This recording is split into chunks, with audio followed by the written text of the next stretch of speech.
Is there college football tonight as well? Oh, you went short. Oh, they did last week. All right, good morning. We are back for our budget sessions. Today we're starting off with the last page of our schedule that we got way off of yesterday. So we are up on page 33. Casa. You want to start with the pledge tomorrow?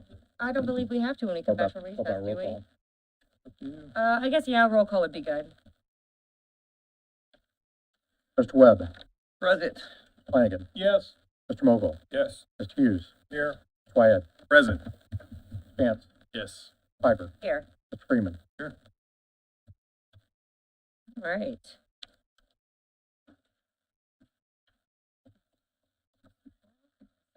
Page 33. Let's get started.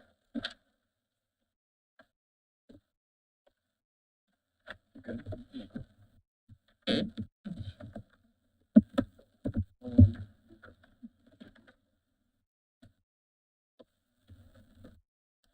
All right. Sorry, 33.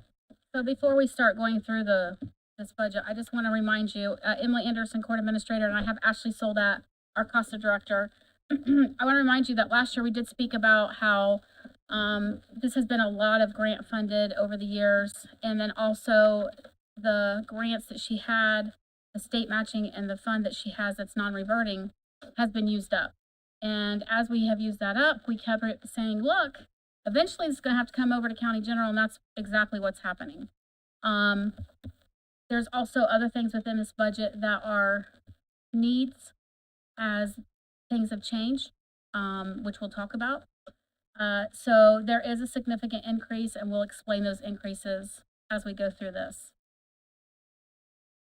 So you tell me where you want to start. What's kind of the trend has been anything out of salaries. We'll start there. All right, so with the program director, we did go above and beyond. I will just say we went with all mid external except for a few. CASA director is one of those, and that's because according to the FLSA, if it's not above this threshold, it will give her no longer exemption for comp time. So she would be she'll be eligible for comp time. It is up to you how you want to do it. That is your call. We pulled some records when she used to keep track of her time, because comp time. I keep track of my time. Her comp time, because we know how much time she goes over. We just don't know what. But how many hours was it last time you was keeping time? Oh, man.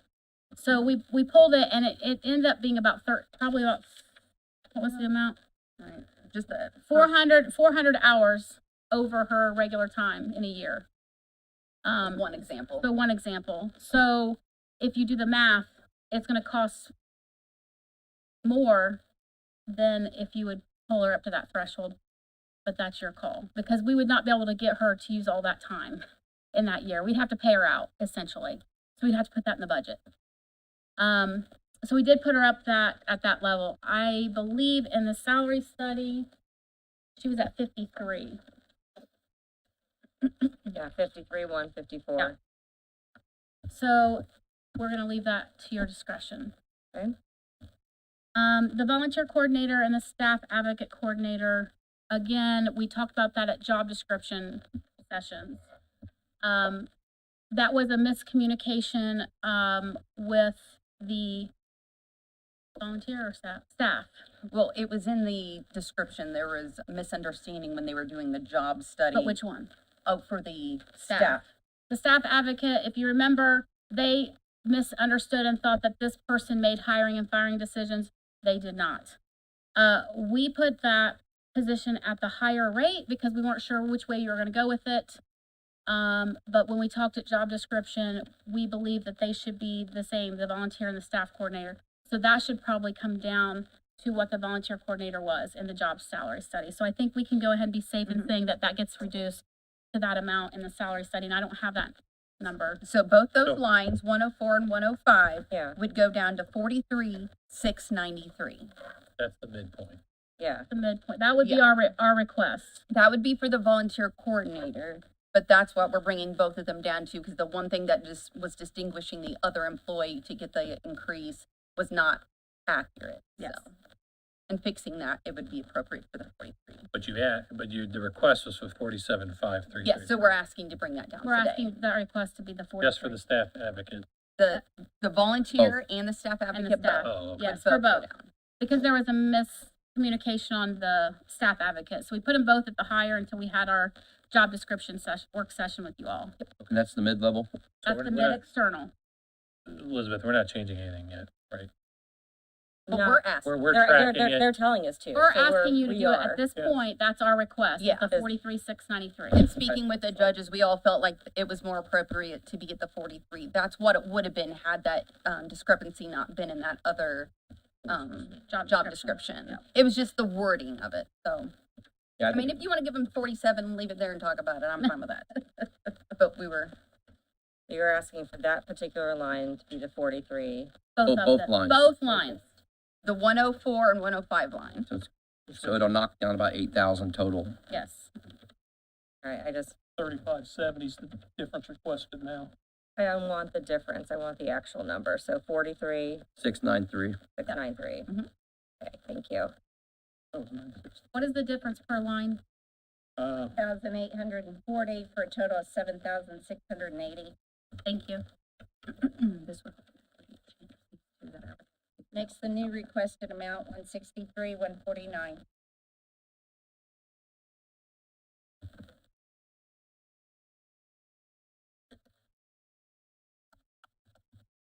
Where's that change? It's this line.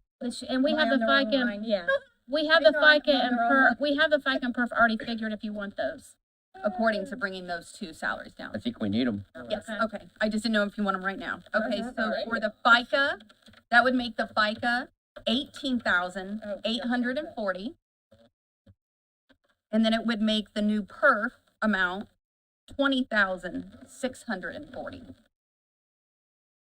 All right, we're having a pivot table question over here. What was the FICA? The FICA was 18,840. 840. And the perf? 20,640. Thank you.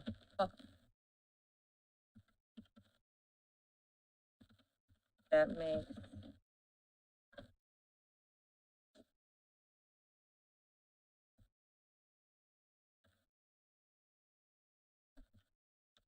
You change it over there? What about your 310 professional services? Oh, yeah. I don't want to go on until they're, Add a column. We'll wait on Tanya to give me the total. I'm good. what do you need? They made the changes to the FICA and perf. I was just curious what effect that would make on the total request. Okay, let's do that.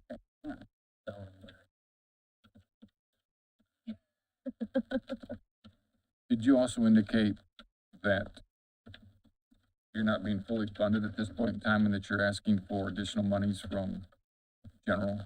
So what we're saying is, when I first started, we had a couple $100,000 in the non-reverting funds. And I've slowly been using that to help fund the program and using less of the county funds. But we told you guys back then, when I came into play and I realized how much money was there, that eventually that money was gonna be used up. So I would have to lean back on the county more like I did previously before I had those funds. So it's really just going back to where we used to be before I had all that money. And I do still have some, because as you can see, my 1212 that I'm requesting that we'll be talking about, those monies are still what's left in that non-reverting. So I do still have some, Just not enough. just not How enough. much are you asking for? This is the county general ask. This Grand budget County. right here. This one is the county general. Gotcha. But we have one every 100 year. series. It's just a little more than last year, that's all. And then on top of that, the grant funding has reduced a little bit. Yeah, if that one number starts with 100, it's in general.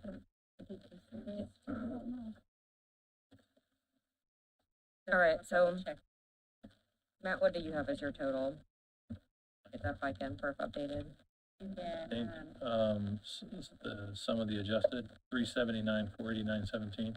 No, I have 490.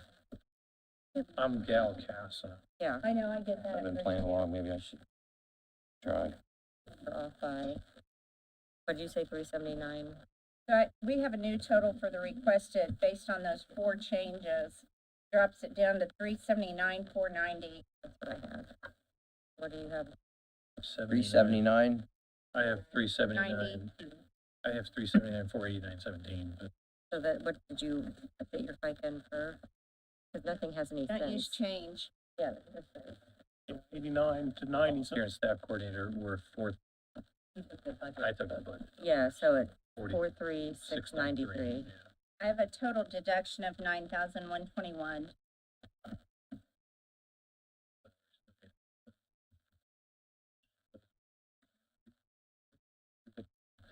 9,000 what? Okay, I got it. 9,121.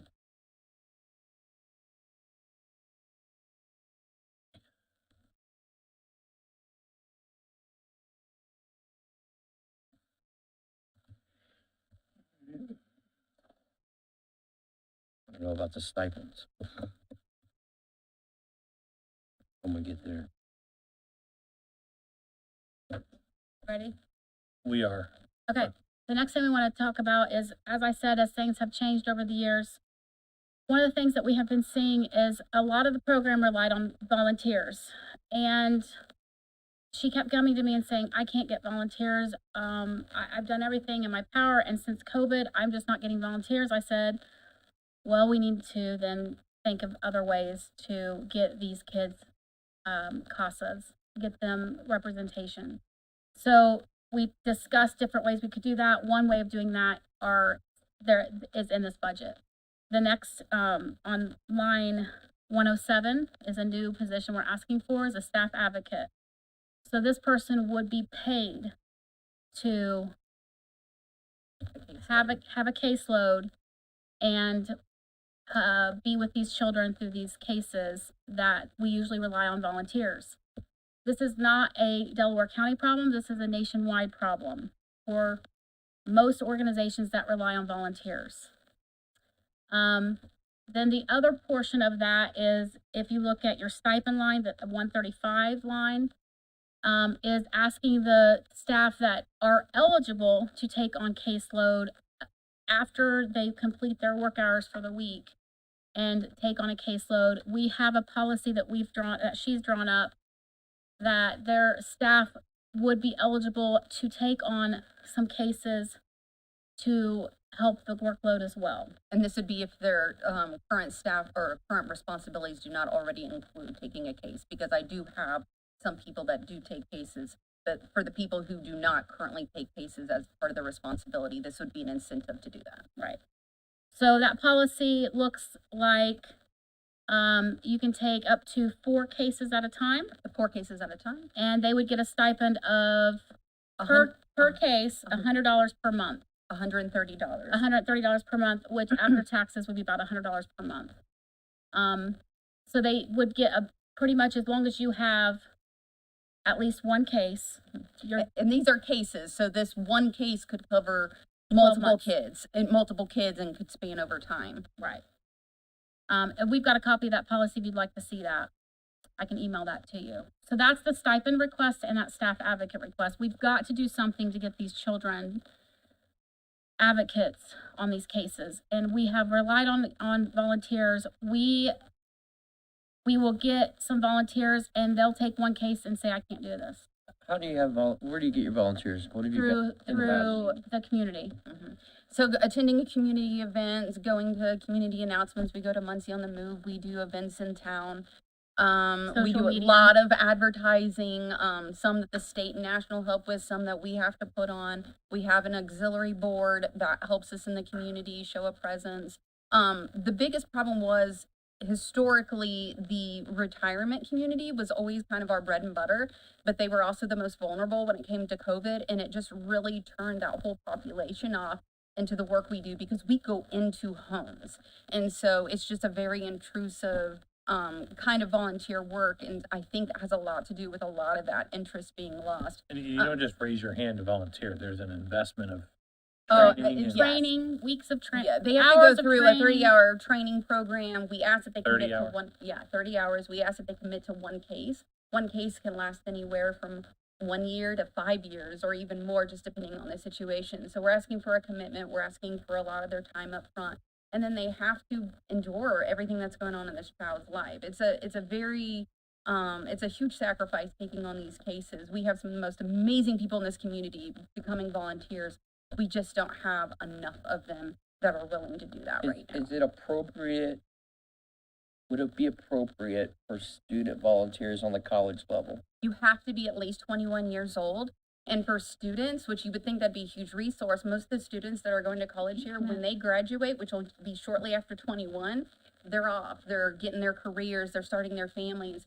And so it's just really difficult to, Most of them don't turn 21 until they're, exactly seniors towards the or- end, I They know. can't commit that long-term time. I got you. Yeah, and then our people that are, mid-age, they're usually right in the middle of raising their own families and they've got their full-time jobs. And so it's just hard for them to do both. So that's why it was always kind of our 50, 60 plus, that was always such a huge asset to our program, and it's just become more difficult. Do you think the stipends will help you alleviate some of the problem? Yes, I think there will be, I think 4 people in my office qualify to do this, and I know at least one will definitely do it. But then it allows them to, if they, they're complaining, no, I'm not making enough. Well, here's something you can do. You can help my program out, and you can help yourself out. So I just thought it was kind of a mutually beneficial thing, whether they do it or not. If for some reason my staff does not take advantage of that, remember this is a non-reverting fund that money goes into. So I would just use that same money again next year and wouldn't have to ask for it. So anything that didn't get, it's not going to get lost. It's just going to get used next year, and I wouldn't have to ask for it next year if it didn't get used. And I can learn this year how my staff responds to this and how much they take advantage of it. So then I can more appropriately know what to put in that account. So the plan for that money is, there's roughly potentially 4 people that could, and what, is it a $6,000 each type of thing, or Is it a what now? $6,000 each? Like, Well, what's it the- depends. That a person can say, well, I'll do it, but I'm only going to take 1 case. Okay. Okay, well, then you're only going to get 130 a month. Then you may have another staff that says, well, I'm willing to take the max caseload of 4 cases. And so they're going to make that $400 a month. But it just depends on what they want to do. That's why it's an incentive. I'm not making them. It's not part of what their job responsibilities are. Most of my staff, we struggle with comp time anyways, constantly. And so this would have to be in their own personal time. And it has to be like that because they're already, have so much on their plate now. Another quick question. Yeah. If you had to pick stipends or staff advocate, what would benefit you the most? It's probably the staff advocate because they're going to take a caseload of 30.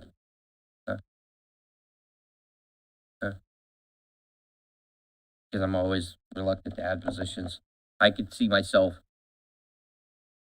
Stipend's not I a could see guarantee. myself seeing the stipends more than the advocate. That's why I wanted to ask Yeah. you do it every day, so I wanted to see what you thought about it. Stipend's not a guarantee of 4 cases per person. Yeah, I don't That's- know. We don't know what they can handle even. Mhm. It's just, that was just one avenue we pursue and see how it went this year. And then what's this professional services line? Okay, so This is the other new line. this is the other new line.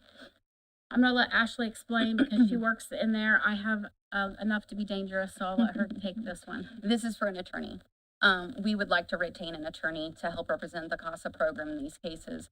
Things are becoming very legal right now in the courtroom with juvenile court. It's becoming really difficult for us as a party to the case because we are a legal party to the case, but we are not attorneys. And the way things are going right now, not having the ability to fight some of these things at a legal level is really putting us at a huge disadvantage, and it is not serving the child well. We could serve all the children better if we had access to that attorney. For the $40,000, what we would get out of it, we've already talked to a local attorney who's willing to do it for $100 an hour. He has experience in that courtroom, and we've worked with him before. This would give us 400 of his hours. This could be helping us on one specific case.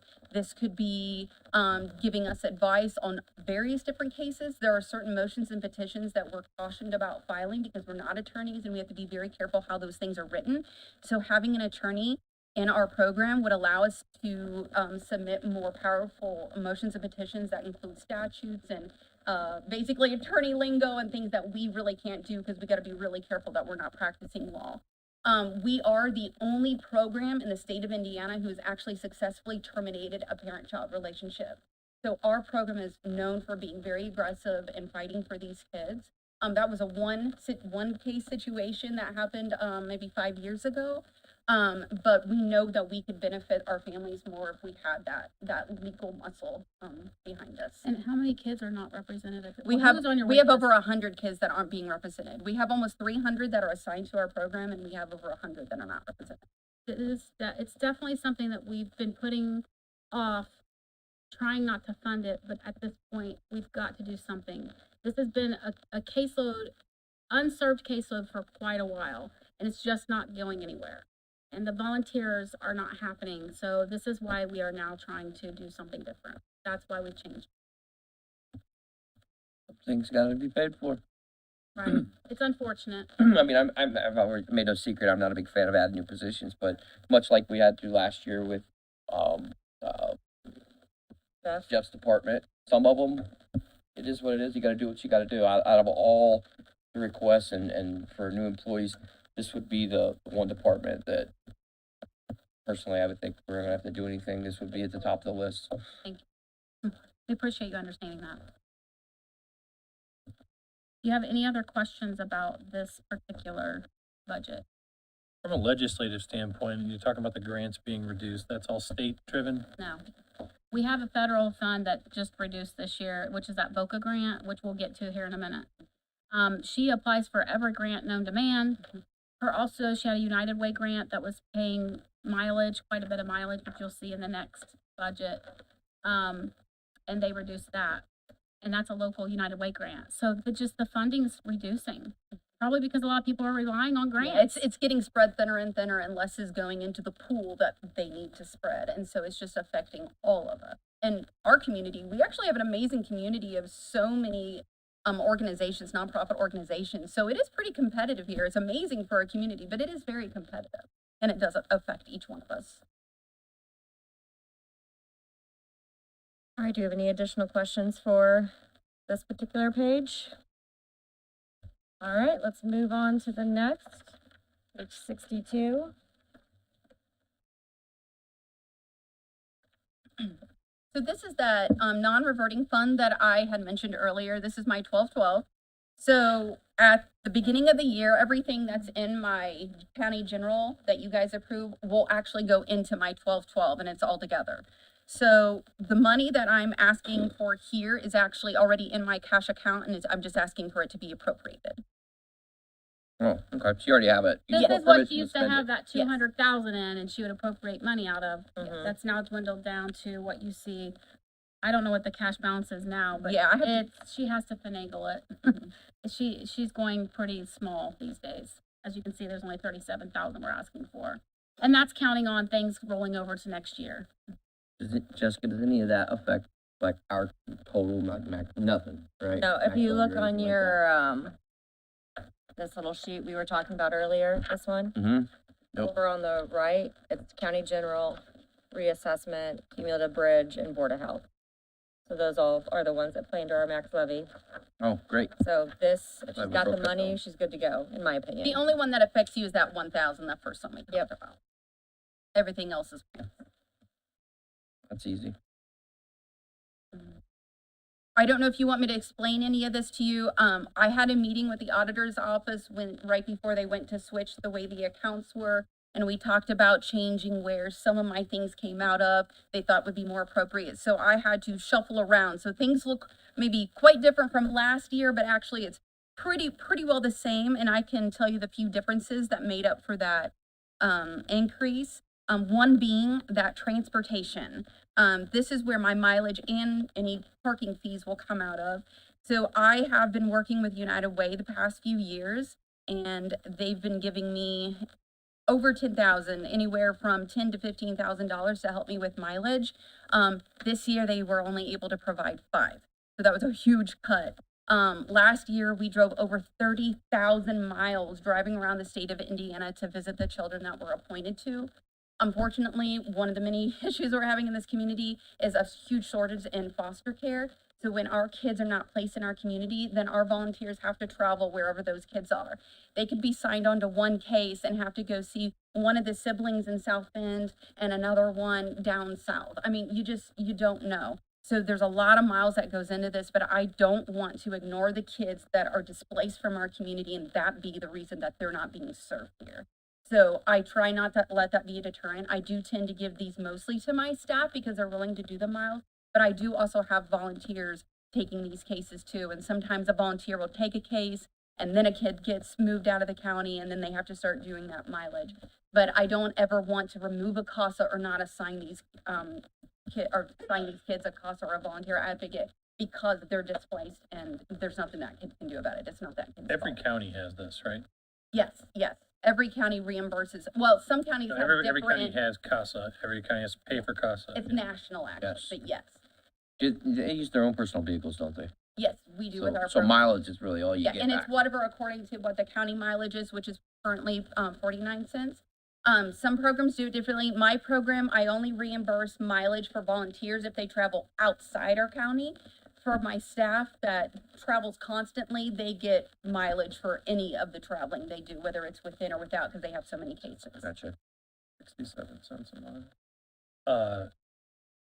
Why are you shaking your head? Nothing. The federal rate for mileage is like 52, did it go up again?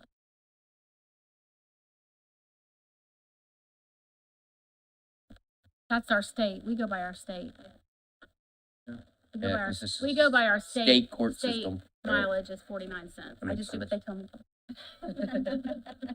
Yeah, because we have to pay our jurors the same state rate. I mean, Yeah, in my opinion, it's your money. I mean, your money, you're running the program. So, thanks for the explanation, though. Is there anything else you wanted me to explain or? so expand could on? you just move the things that are zeroed out, were moved into the other Well, fund that so we the just things looked that were, at? so the ones that are zeroed out up at the very top, this is weird. It's never been printed like this before, but that's what moves over From from the 1,000, yeah. Gotcha.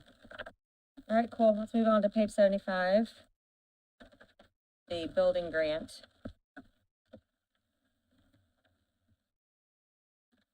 No, okay. So this is another grant fund and I do need to, reduce this amount. Okay. Currently, I'm requesting 23,473, because of, it's Part-time. really difficult planning some of this budget stuff in June when I don't know my amounts of other things. So without knowing my amount, that's what I knew I needed. So I'm not gonna have that at the end, so I'm gonna reduce this amount in this fund. Okay. And then after the first of the year, I'm gonna come back and there's another fund that I'm gonna put it in because I have the money. Okay. So we need to reduce this amount by 2,365, which will make it 21,108. The part-time, right? Part-time. Yes. Yeah. I'm sorry, 21. 21. 21,108. This is another situation. This is your money. You already have it. Grant. Right. It's a grant. Yep, grant money. What's your total? I did not get that. Okay.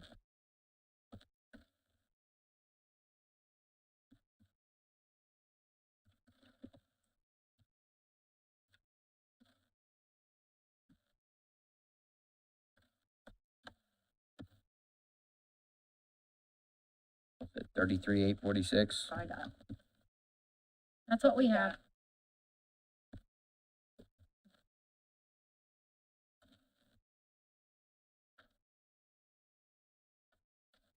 $33,846. 8.6. All right, cool. Let's move on then to page 76. This is my 9115 grant. This grant has been discontinued, but I still have a decent amount of funding in there. So these funds are actually combined with my VOCA and that 9113 capacity that we just talked about. And these 3 grants are what helped me create my 3 grant funded positions. And so these are just amounts that will help supplement the benefits for those positions. Plus, I cannot find a grant that will pay health insurance, so it also covers health insurance for one of my persons. 76. Yes. So there's nothing I need to change in this now, but this is the one where after the first of the year, I will have appropriated an amount that will help with that salary. Sure. All right, easy enough. 77. And this is my VOCA reimbursement grant. I have nothing to do with these amounts or anything. This is just what they give me. It's reimbursement. I file for those reimbursements on a quarterly basis, so this fund does often go into the red, but that's because the funding only comes quarterly. So, And this was reduced a little bit. and this was reduced significantly. So I did have 3 full-time, grant funded people, and I had to take one of my full-time and move them down to a part-time because of the reduction in funding. So there you go. Remember, you always ask, I know. what happens if you're a grant? That's the Okay. first thing I thought of when she said that. I guess it doesn't happen that way. Which, I mean, it worked out because he was okay going to part-time. Yeah, it but- worked out specifically for this guy because but- he's amazing and efficient. But this is what we're talking about of, when we've relied on grants for this program, when we start losing this funding, it's gonna have to come to county general because we can't run the program without the staff. Yeah. So, fortunately, we were able to still keep this person. But, you know, that may change later. This one is the Fed. This is the federal federal, grant, yes.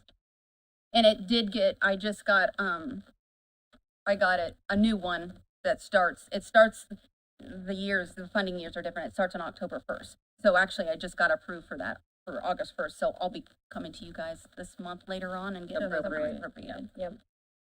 All right, cool. I think we're good. Questions? All right, thank you. Thank you for that. All Thank you, right, Ashley. Title 40 Court, page 2. Title 40 court. Let me switch gears here. Give me one second. Awesome. Hey, while she's getting that, I just want to pass on to the council. This morning I ran into the owner of that Kaleidoscope Kids Daycare that the council did Oh, the yeah. abatement for, and she told me, I asked how things were going.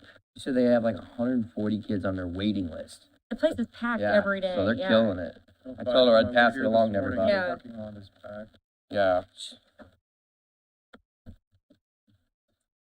All right, so Title 40 court, remember this fund is 66.6 reimbursed.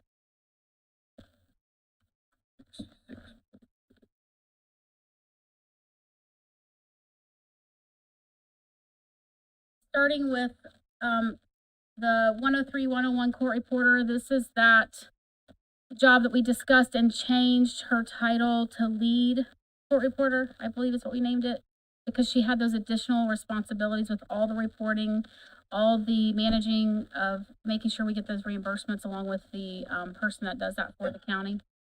Excuse me, that was the assistant or the court? The court reporter, 103. So we put her at the high external on the job salary study. Everybody was at mid external except for this one, CASA, and our master commissioner. So you see the master commissioner's at the high external and this court reporter's at high external. Because of the additional duties, which we discussed already at the job description meetings.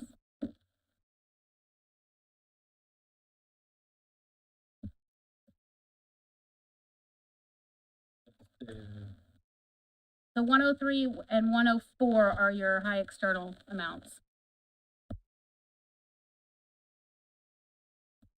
Remember, the master commissioners paid half out of this account and half out of the court's county general 1,138. Please keep in mind our master commissioner is a judicial officer. So he's being paid currently $80,000 But half out of this account, half out of what? county general courts, which is 1,138.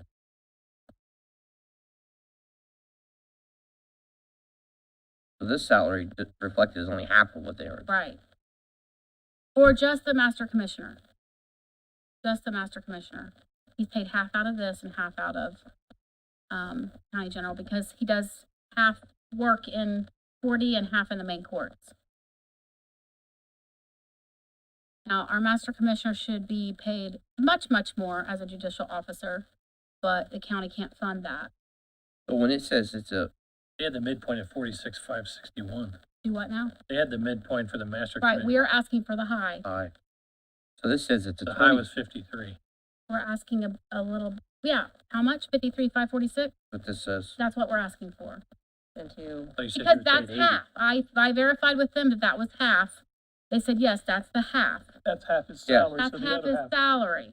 So the other half's got He's an a increase judicial too. officer, Matt. He's not gonna get paid 53,000. So instead of it being a, Attorney and a Then judicial put it in here officer. like that. Do what? instead of it being a 26% increase in his salary, it's actually more like a 52% increase. Correct. That's a big jump. Well, it's, so if you take, he's getting a $22,000 increase. I'm sorry. $22,000 increase. But listen to what I'm saying, Ryan. He is a judicial officer getting paid $80,000. What are your prosecutors getting paid? P5. Thank you. He's a judicial officer. Our judicial officers are getting paid $160,000. Our magistrate is getting paid $130,000. Do you see what I'm saying? Sounds like they're all overpaid. You want to go make those I'm decisions? just kidding. Are you?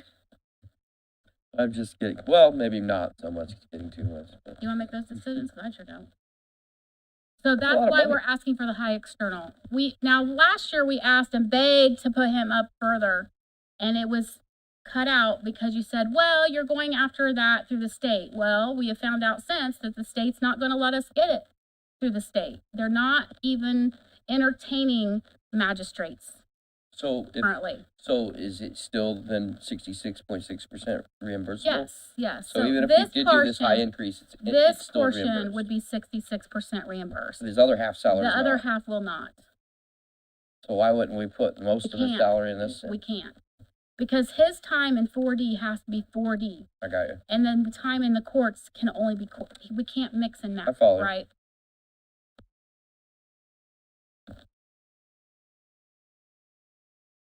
I mean, I guess that does kind of help out.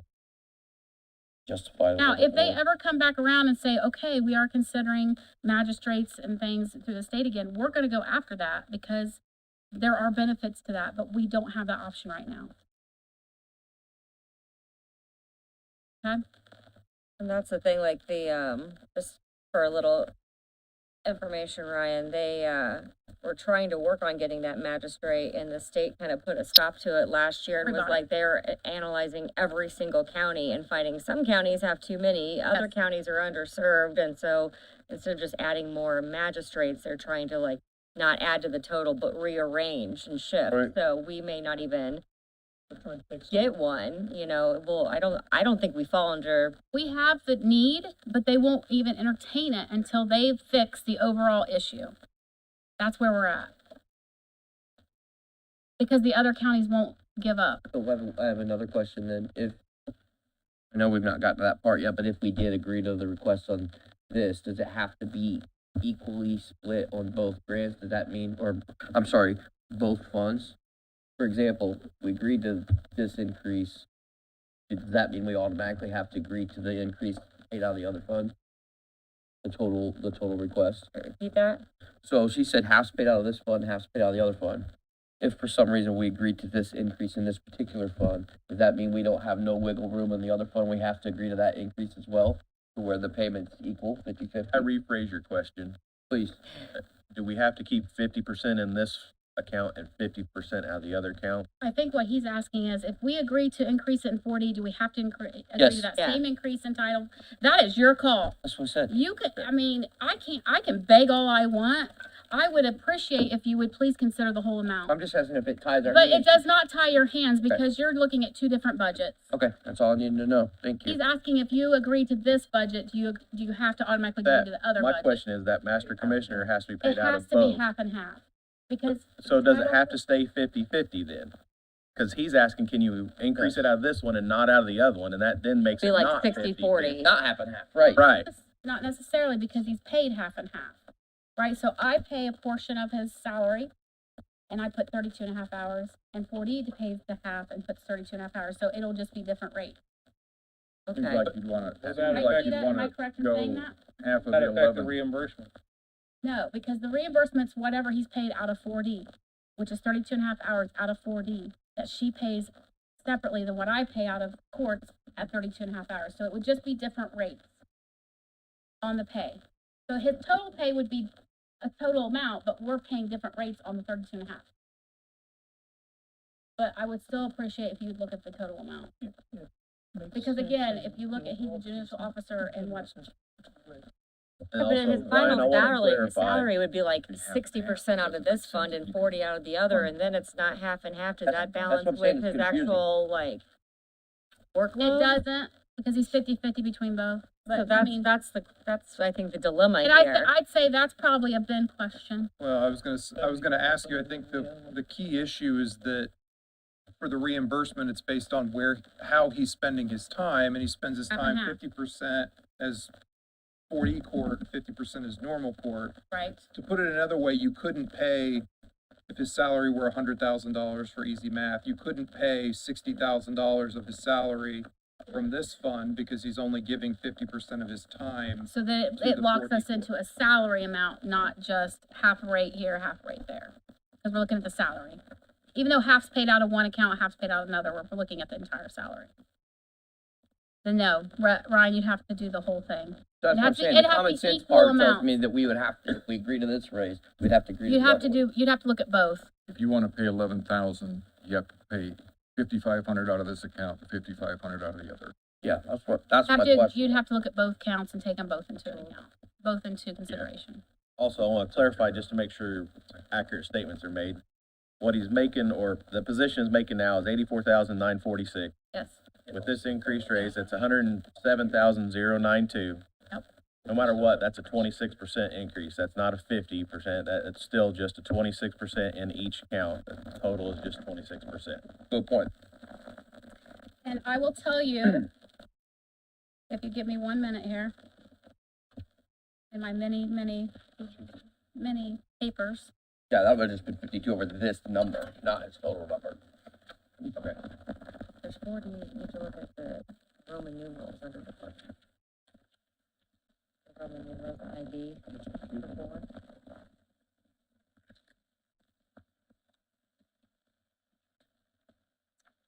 Ooh, I don't know where it's at.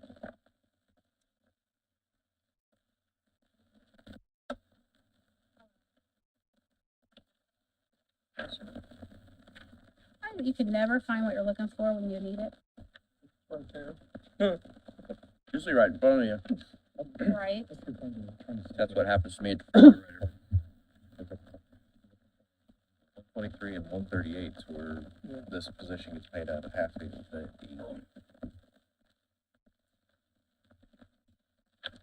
So what the benefits?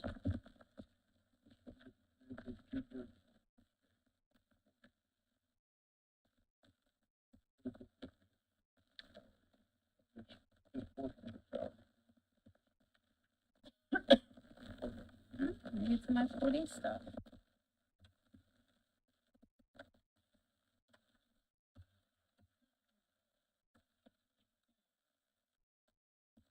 Well, I thought I had the rates somewhere in here of the different judicial officers, but I apologize, I do not. I know it's around 160 for judges, and I believe 120 for a magistrate. So if you'll keep that in mind, Would your, are the judicial officers. would your health insurance, 10% increase be sufficient? Discount? I'm sorry. Let me get back to that page. What was your question, Mr. Hughes? Would a 10% increase in health insurance be sufficient based on what we heard yesterday? I mean, that's what they told us to do. 10%? Well, so how did I It's come up with 16. that? I did off the current rates and I added 10%. But what happened was they had the wrong person in there, so it looks like a bigger increase. Mhm. So there was a change in There are plan? some issues with what they had in the auditors in my accounts, which I'm still working on. So they didn't have the correct employees with the correct rates. So it looks like a bigger increase, but it's not. It's with the current employees that I have. Then could you comment on, there are 3 new line items: professional services, food and lodging, and equipment? Okay, so they're not new line items. They were taken from these are changes, right? Okay. Contractual services is our BIS recording equipment that we have to pay every year, our maintenance contract, for recording equipment, which it usually goes up a little bit. You see it actually went down by a little bit. That's not new. Professional services used to be our judge pro tems. We pay judges to come in when judge isn't available to cover court. So, and then food and lodging we had in our previous budget as well. It was under a different line. Equipment, now that is new. They are all due for, computers, which we try to do because they only have like, let me tell you how many. They have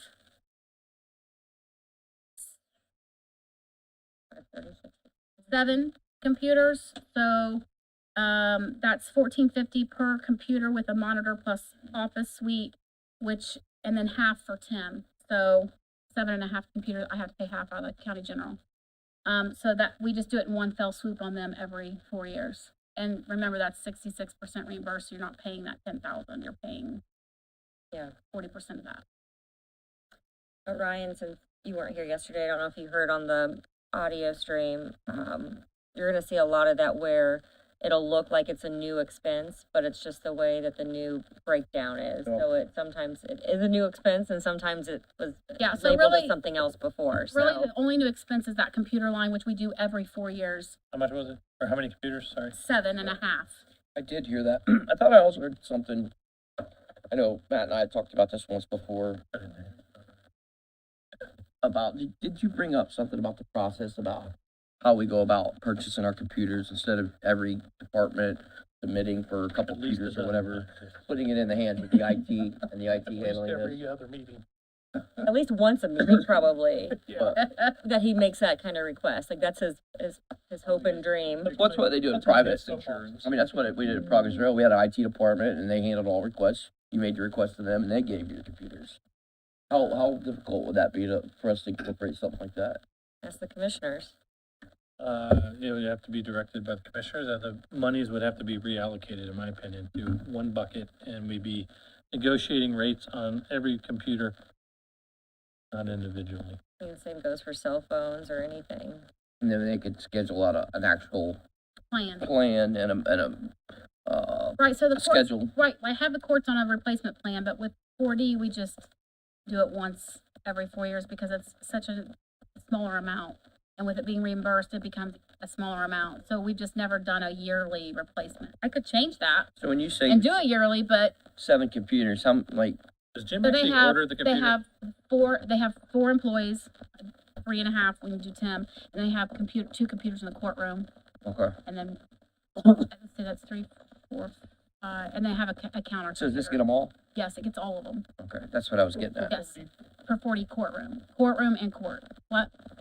Did Jim order the computer? Yeah, I go through Jim for all of that.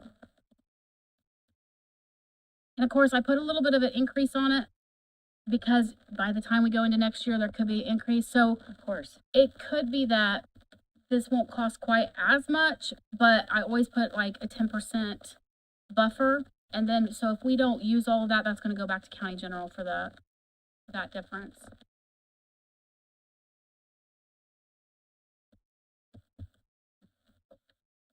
You have any Can I more? comment about this subject? Okay. There's been a lot of question about if we're paying the right price for the computers and hardware, et cetera. Those prices have been negotiated actually by the state government. So we use a lot of their pricing and use their negotiated price.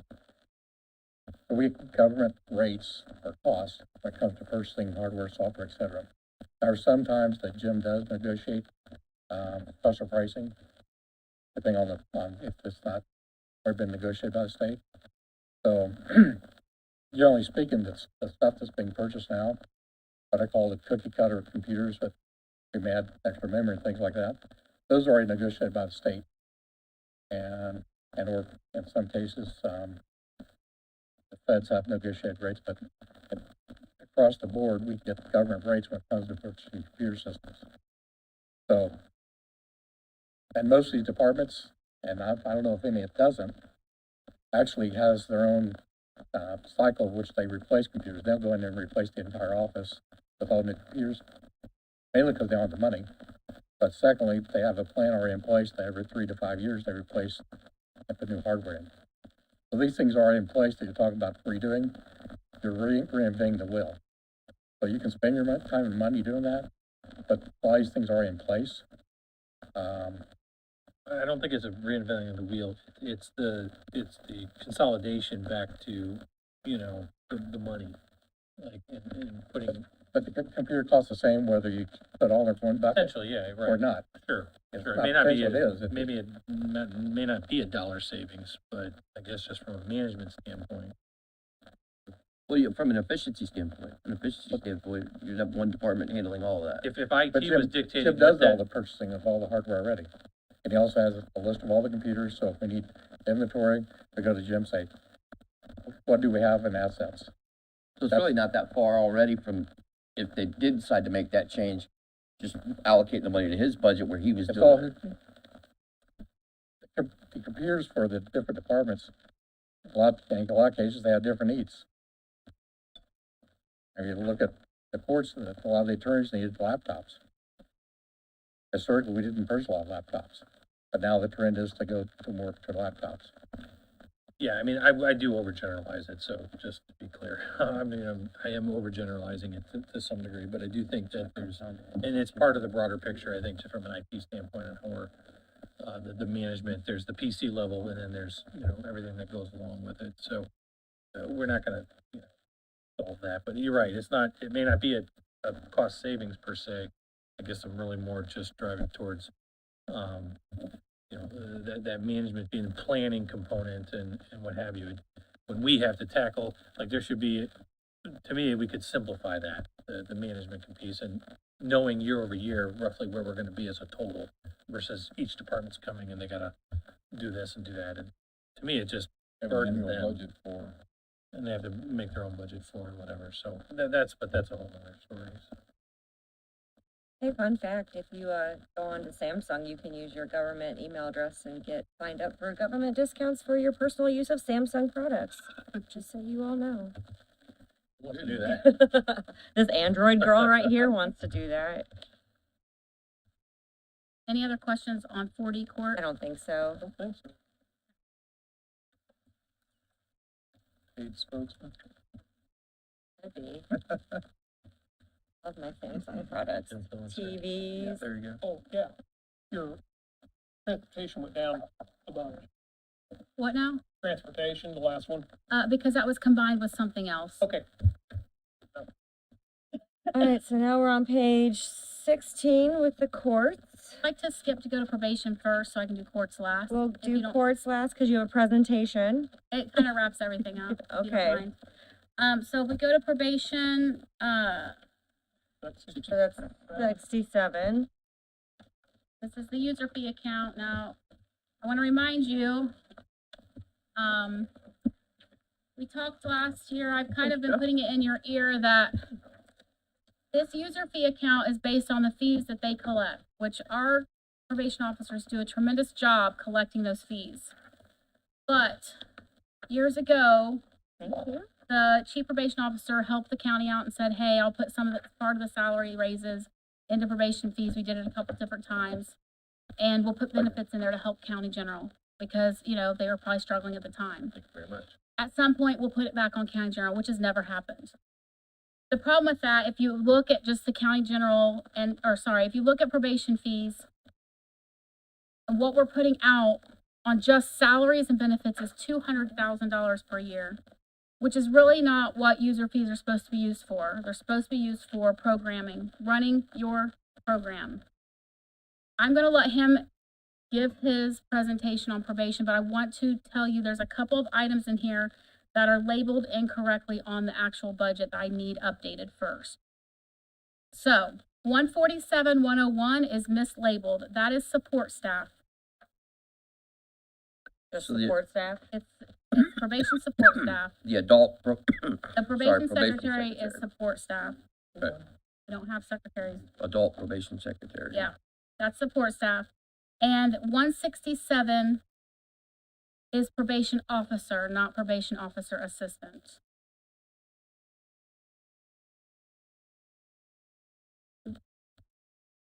Is that the same thing on 194, or is that? No, one that different? is the assistant. We Okay. only have one probation officer assistant. That, if you remember, early in the year, we asked to move somebody that was support staff into that role as a probation officer assistant, and we increased her pay, and we put her increase in salary in user fees. And then on the support staff, that was that one that we had two support staff being paid different amounts. And the different amounts made no sense. We don't know it was like that. So we asked to go ahead and increase him in 24 to make him the same as the other support staff, but we put it out of user fees. Now, these are both in county general and user fees. I would love to take them out of user fees. Again, we just keep burdening user fees. But I just want to make sure that that's clear that those are corrected at this point. Now, I will let Jeff Have been corrected in VIP as well. Thank you. I will let Jeff present to you his budget. All right, thanks. Before we get in, Jeff, just, can we, get the balances and revenue on 2100?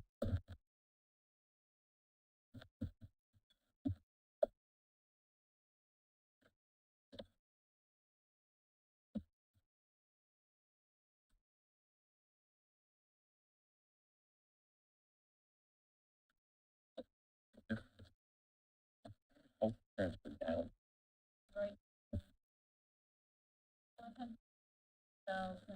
$403. I'll show you. Health insurance. Yeah, that'd be great. Well, I have it actually, 421,757. What revenue generation? This is 24. Is this current, this 176, Jeff, that you handed us? That is, the past 10 years of user fee collections for the adult department. Average. For 2024 though, it's. Yeah, it's up till, August, I believe. What the average collection is. Yeah. Right, but if you take out what we had left to pay out this Is year. is that what these are by month? Yes. Is that why Yeah. the bottom ones? Can That's right, that's right. can I explain really quickly about, I know that sounds like a really one. healthy cash balance. But if you take out what we gotta pay the rest of the year, put in what we'll collect next year, and take out next year's budget, that leaves us with $60,000 if they have a bad year of collections. So just keep that in mind, right? We have to. 23, the receipts were 266 and we dispersed 260,000. So you're. That's- Right? Right. So when I look at this budget, I always look at what we currently have, what we have to take out the remainder of the budget, what we're gonna possibly collect the next year and take out that budget. That's really our true cash balance. Because if we don't have a good collection year, we're really not, you're counting on these collections. You're counting on fees to be collected from clients. Yeah, So- I mean, I understand giving yourself a window. I get Okay, I just wanna make sure you understood But- that. You wanna still keep got that money. out? Sure. Okay. Your budget request last year for this was, well, 2023 was 277, 24 was 305. Right. Right, and of that budget request of this year, $275,248 is benefit and salaries. It's not even it's not going to our programming, it's all salary and benefits, mostly. It's because benefits keep increasing is the problem. That's why we charge fees, right? Well, But yeah, the fees yeah, are supposed to go to programming. yeah, right. We have taken on the salaries and benefits to help county a long time ago. That's what I was trying to tell you. Every time you've always, just like you still do, can we take something out of this perpetuation fund? Can we take something out of this fund that's out of county general? We're really hurting this year. We need this to come out of this account. That's what we did 1 year, and it stayed that way. And we were okay because Government you know doesn't what? get We the had money a back. healthy amount. But guess what? That amount is dwindling, and we've said that. Yeah. And we don't have the programming we need when we could be doing so much more. You'll have So to can I fire offer a me. piece of advice? Like you have the collections. Right. In a perfect world, and this goes for every department, we would see if in this case, because you have revenue, but you have revenue, what the ending balance would be for every year. So is it dwindling? We could actually see it. Okay, dwindling. yeah. See what I'm saying? And that's really, Emily's, kind of So wheelhouse. when I did 2023 numbers and 24 budgets compared to this year, it was a $20,000 decrease at the end of my numbering, the way I do it, which if I, Yeah. which I don't have my 24s with. So when I do my budgets, I take my, what's left, what my cash is, what my budget is, what that balance is. Plus I added my collections for that year, minus that budget. And then there's my balance, and my balance has dwindled each year. I've gone back and looked. What I call my balance. And from one year to the next, it's like 20,000. It's dwindling. Yeah, that'd be great to have that on there. Do you want me to get you copies of that? I believe you. I I'm know. just saying, like, at a glance, it would be nice to have. So whenever, but I get you. Do you want me to get 24 and 25? Like, just show you the difference in my math? Sure. That's fine. You'll see us Yep, again. so the goal is, with our user fee, balance is to have a year's worth of operating balance in there as a remainder, in case of some unforeseen circumstance. Like Emily stated, for probably about a little over 20 years, user fees have been appropriated out of, the probation account to pay for salary and benefits, for probation officers, in addition to the operating budget, or as I call it, the paperclip budget of the department. There's some statutory language regarding the use of probation user fees to supplement salaries and for probation services. It's kind of broad language in the statute. So it doesn't really, and That allowed it to happen. yeah, I mean, it's okay to use those fees to supplement salaries and so forth. There's been times, like during the Great Recession, where we funded more of the operations of probation department to take that pressure off the county general balance. But like many things, in government, once you start it, sometimes it's kind of hard to stop it, or it just goes on, and people kind of forget why or discussions that occurred at that time. So, past few years, I've come up to the council, and I've always appreciated the council's willingness and open-mindedness to help the probation department address the issues we face in the community, both for adult and juveniles. Especially during after post-pandemic, we've seen, most jurisdictions have seen a real uptick in a lot of issues in the community in terms of public safety. And we've been really working with a lot of our, both within and outside the system, to kind of address those issues. I can, basically, the request today is not necessarily, there's a couple requests, specific to individuals in this department, but broadly speaking, the request to the council for this budget year is to take some pressure off the user fee account so that we can institute some programs and interventions that are going to truly help, folks in our community. It's going to enhance public safety and really be the best and the most efficient use of our user fees. We talk about within government, the goal is to always be more efficient with the resources we have. And I think that we can achieve some efficiencies with our user fees account. Even if this is just for a time period, really, we just, I've kind of like contemplated this over the past few years, is we really, seems like Muncie, Delaware County, we should be moving forward and doing better than we are sometimes. I think, people's perceptions can be swayed, and we have a lot of the infrastructure now in place to kind of address a lot of more challenging issues that we see or hear about. But we have a lot of solutions like ready to go. Resources, i.e. money, is always the challenge to fund some of those. I think we can do those in a very cost-effective way if the council were to be willing to entertain taking over, to some extent, the salary and benefits that we utilize currently out of user fees for the probation department. You can see that in the historical collections we have this data going back to 2008, we have averaged collecting $268,000 a year in probation user fees from our probationers. We predicate our revenue budget projections off collecting $240,000 a year. We've done a pretty good job, hitting over that. I mean, that $240,000 a year revenue projection's kind of a SMART goal. It's attainable. It's realistic. Our officers do a really good job collecting fees.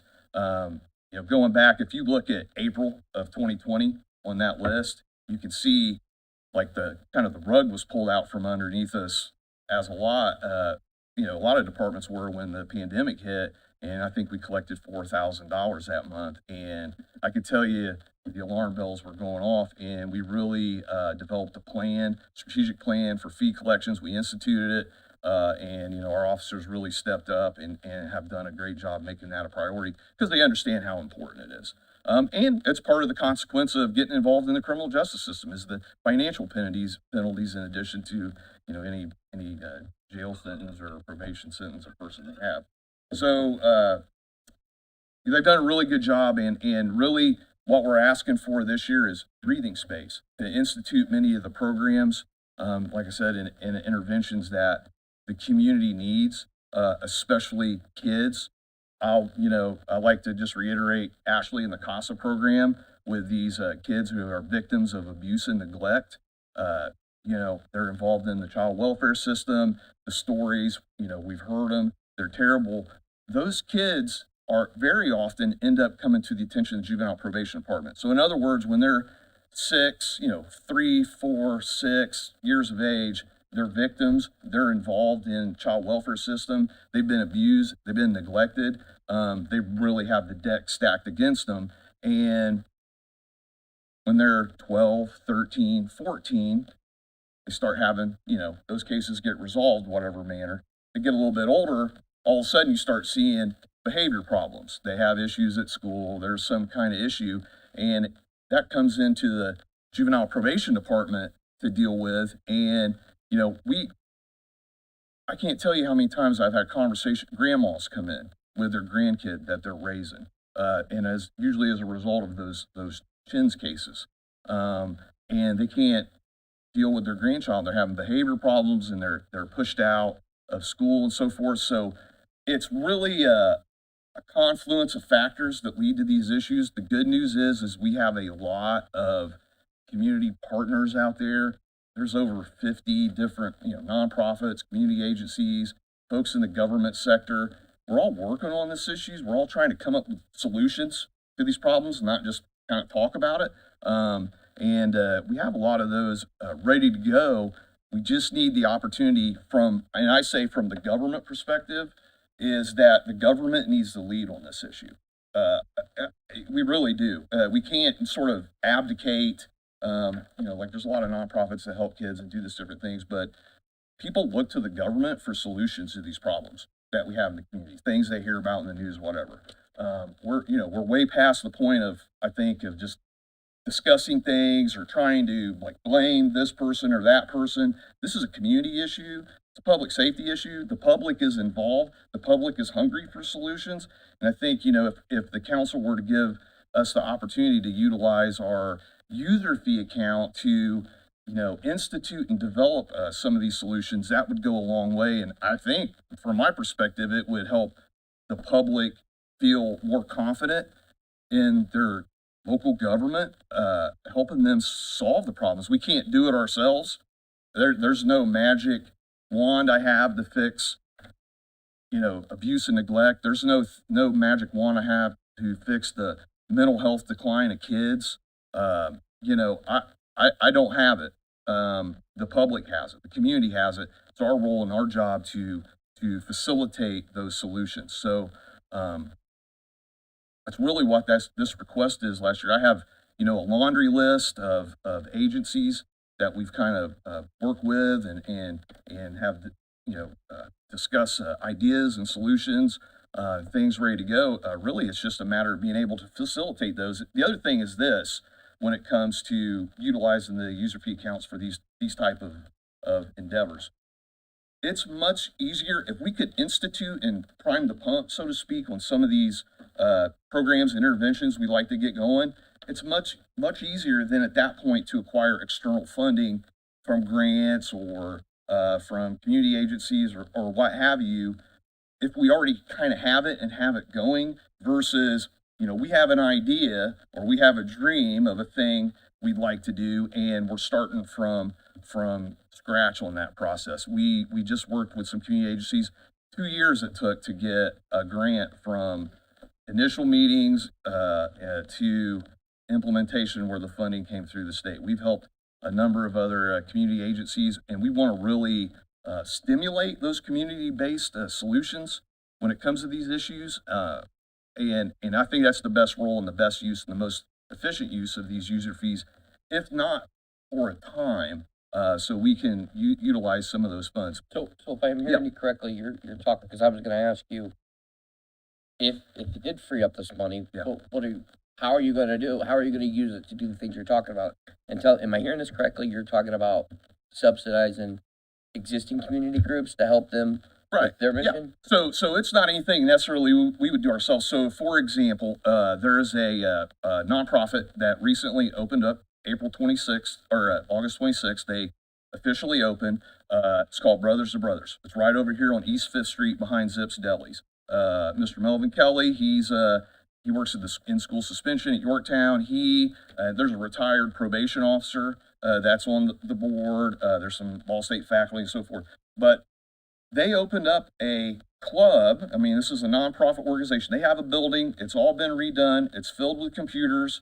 They've redone the facility, and their goal is to mentor disconnected youth in the community, have them a safe place. They have a programming structure in place and so forth. So we've, been over, check out their facilities, kind of help advise them on different needs that we have, say, from the juvenile probation department's perspective. And so it's kind of like a field of dreams. They're like, well, here we go. We have this building.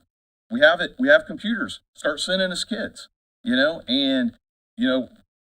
our position is, well, you have to, and they've acquired some grant funds as well to get some initial operations going, but they really want to be able to, for them to generate revenue, so it's a sustainable model over time. It's not just us, paying them, but we can refer kids from the juvenile court, like we could use them, say, for example, as a diversion program. So one of the big problems we have here, one of the biggest barriers, we don't really have a true diversion programming here. So in other words, if a kid gets a police report generated on them, it's a one-way road to the juvenile justice system. There's really not opportunities for off-ramps. We have some individuals, we have detention, we have jails, we have prisons, we're going to use them. Not everybody needs that. A lot of it's kids, they make mistakes, or they're like the type of kids you see from the CASA program that have mental health issues.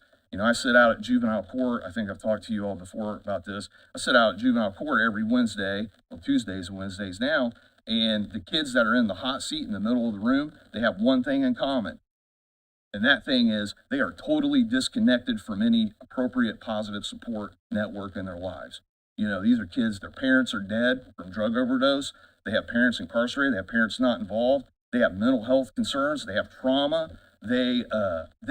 We have 16, 17-year-old kids, and this happens more often than not, come in there. They can't read and write. They struggle to write their own name. So these kids need help. They need support.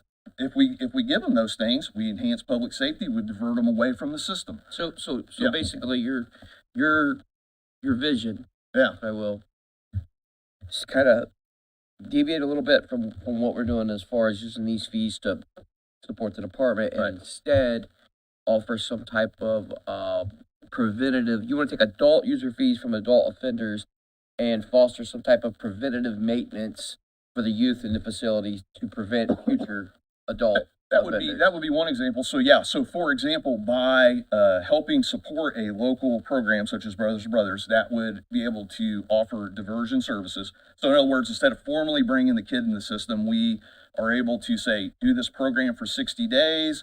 They report. That keeps pressure off our department, right? So then my officers can focus on the actual high risk offenders, the highest risk individuals that we have in the community that really need the focus and the attention, and not necessarily some kid who's just kind of struggling and maybe did some kind of low level offense, doesn't really need the attention, because we want to focus our resources on our highest risk offenders. Not necessarily just for juveniles. Also, one of the highest priority that I would like to utilize the user fees for is to institute a high risk and sex offender field supervision unit.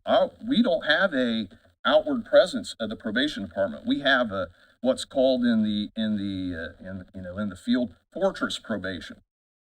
officers are out at the Justice Center, they're upstairs, they're in their offices, probationers come to them, they check in, they report. We monitor compliance that way or whatever, but we don't have a field unit that's doing compliance checks and so forth. If we had that and could coordinate with local law enforcement, we could really make a difference in terms of public safety by focusing on, and there's actuarial science for this sort of thing. This isn't just, we just randomly pick people. There's actuarial tools that we use in the field to determine who's highest at risk of reoffending. Sex offenders are treated as very high risk regardless of their assessment. That can make a big difference in public safety. Those are the sorts of things we would like to be doing with our user fees accounts. And that can go a long way in terms of affecting public safety in a positive way without, necessarily needing any new money. I mean, it's money we already have that we use. We just want to use it in these different manners. So why would you guys have, I love the vision of it and I love being ambitious. If you guys want to do all that, why would you have turned in a budget reflecting that? Well, because we didn't know where we would take it from. This has just kind of come up as we were looking at all the budgets and realizing that it's going that way. So this is kind of like heads up. Even if you could take the benefits off, that's $100,000. So you're pleased to free up some of it. Yes. Like I didn't write out anything in the court's budget. I kept the salaries just in probation. It's the benefits, even if the benefits came off, which I don't even know if you have that in the budget. I don't know, because I don't have access to those numbers. And again, if that can't happen this year, so be it.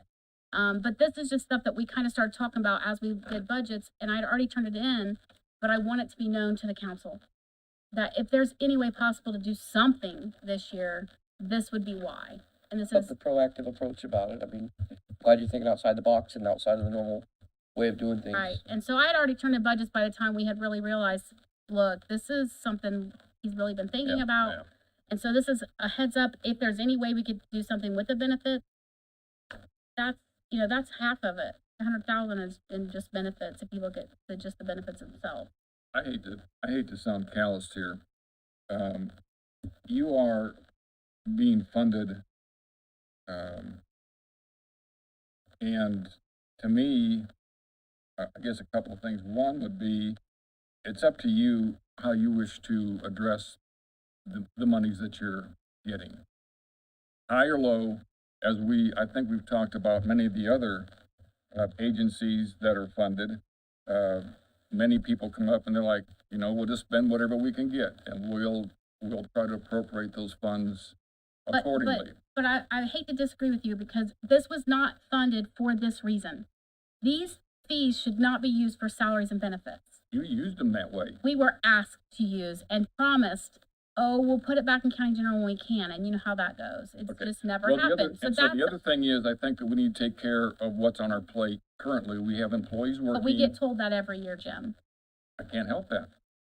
So Everybody I'm has. presenting it. That's why I'm putting it out there. Thank you. Thank you. I tell you what, come see me next year and I promise I'll vote Oh, yes. Ryan, I bet My you word. would.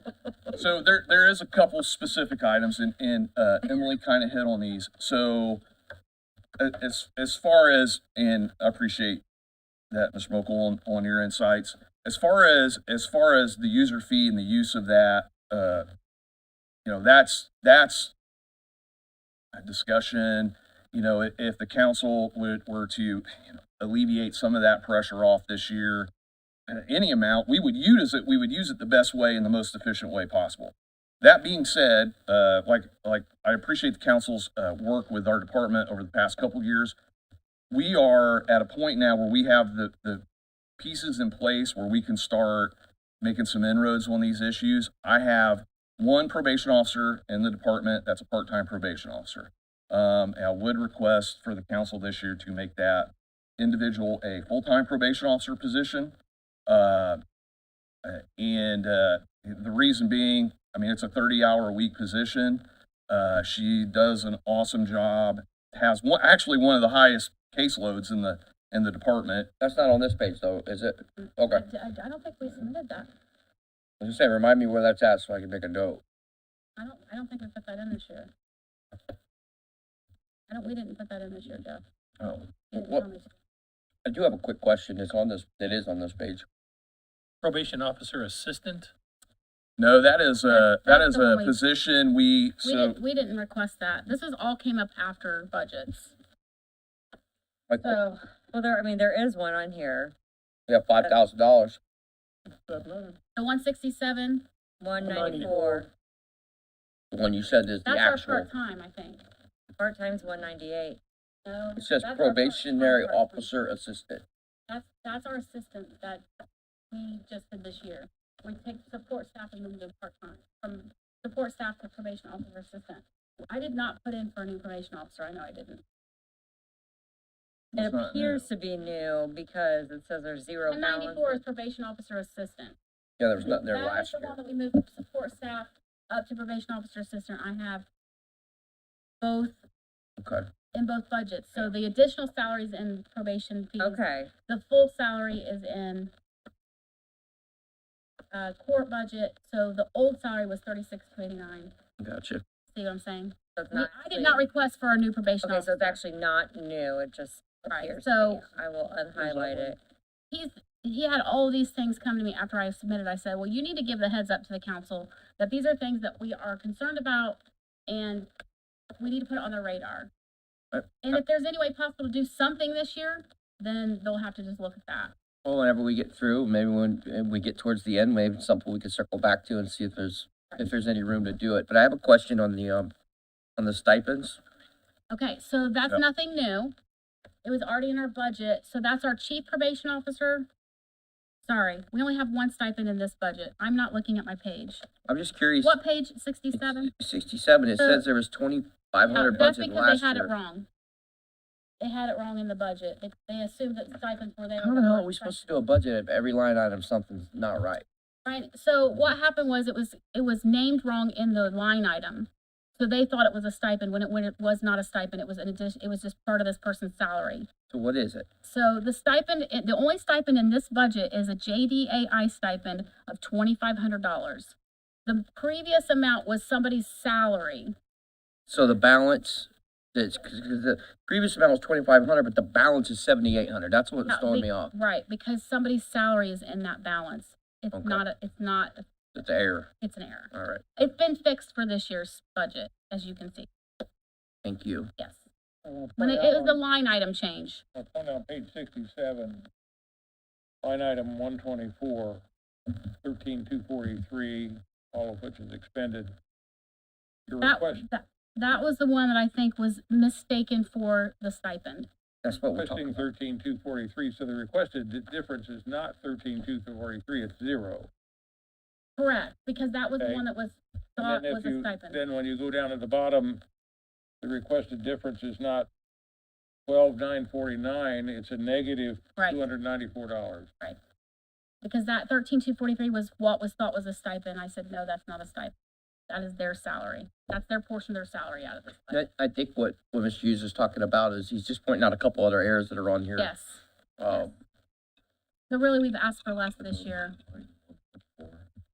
So then, if we were to do something on this page, if we were to take an amount out of health insurance, for instance, what would that amount be and where would it go?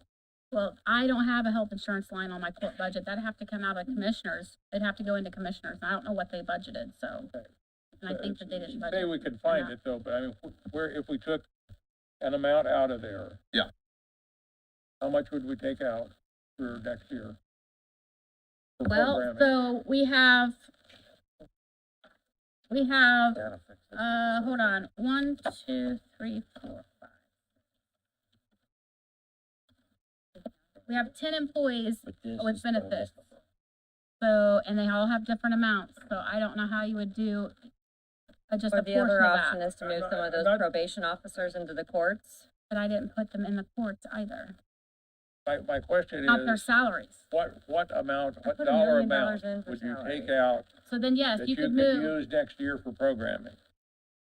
I'm sorry, I what would would, request $100,000. Okay, and, There you and go. that would go then you would need into, to move the salary over and their benefit I would, over. I would use it County for general. two main buckets, if you will. One would be on the adult side, the high risk and sex offender field unit. There's training, equipment, and other costs that would be associated with that. Potentially, I would need to pay some stipends or contract with reserve law enforcement officers to accompany the probation officers as they're checking. That's the kind of model that we would use. And then on the other side, I would focus the other portion of that on juvenile.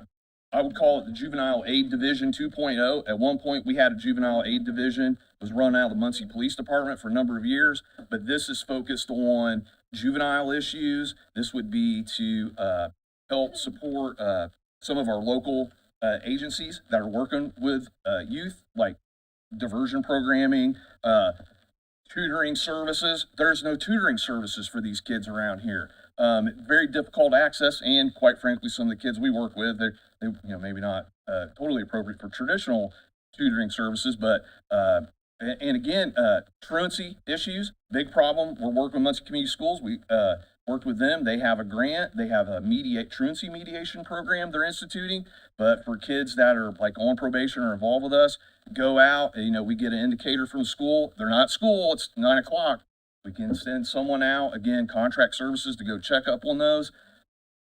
So you want $100,000? Yeah, so I mean, yeah, That's for $100,000 would be 100 tremendous, so you would have to take that $100,000, you'd basically have to create some new budget items Yes, in order to show how that was to be utilized. Yes. we would. Yeah, we'd have to come back and ask for, we'd have to have Lines appropriation and so appropriated. forth. And, council would be a part of that process. I thought, we actually had some of our agencies that we work with, they were gonna come last night. We thought they couldn't come this morning, but I mean, I cannot overstate how much support there is in the community to get some of these things going. I mean, people really, need help. The bottom line from a budget point of view would be that this budget would still be at $304,708. Right, we would You're just just move gonna it. move that money into a new set of budget items. Yes, sir. Right.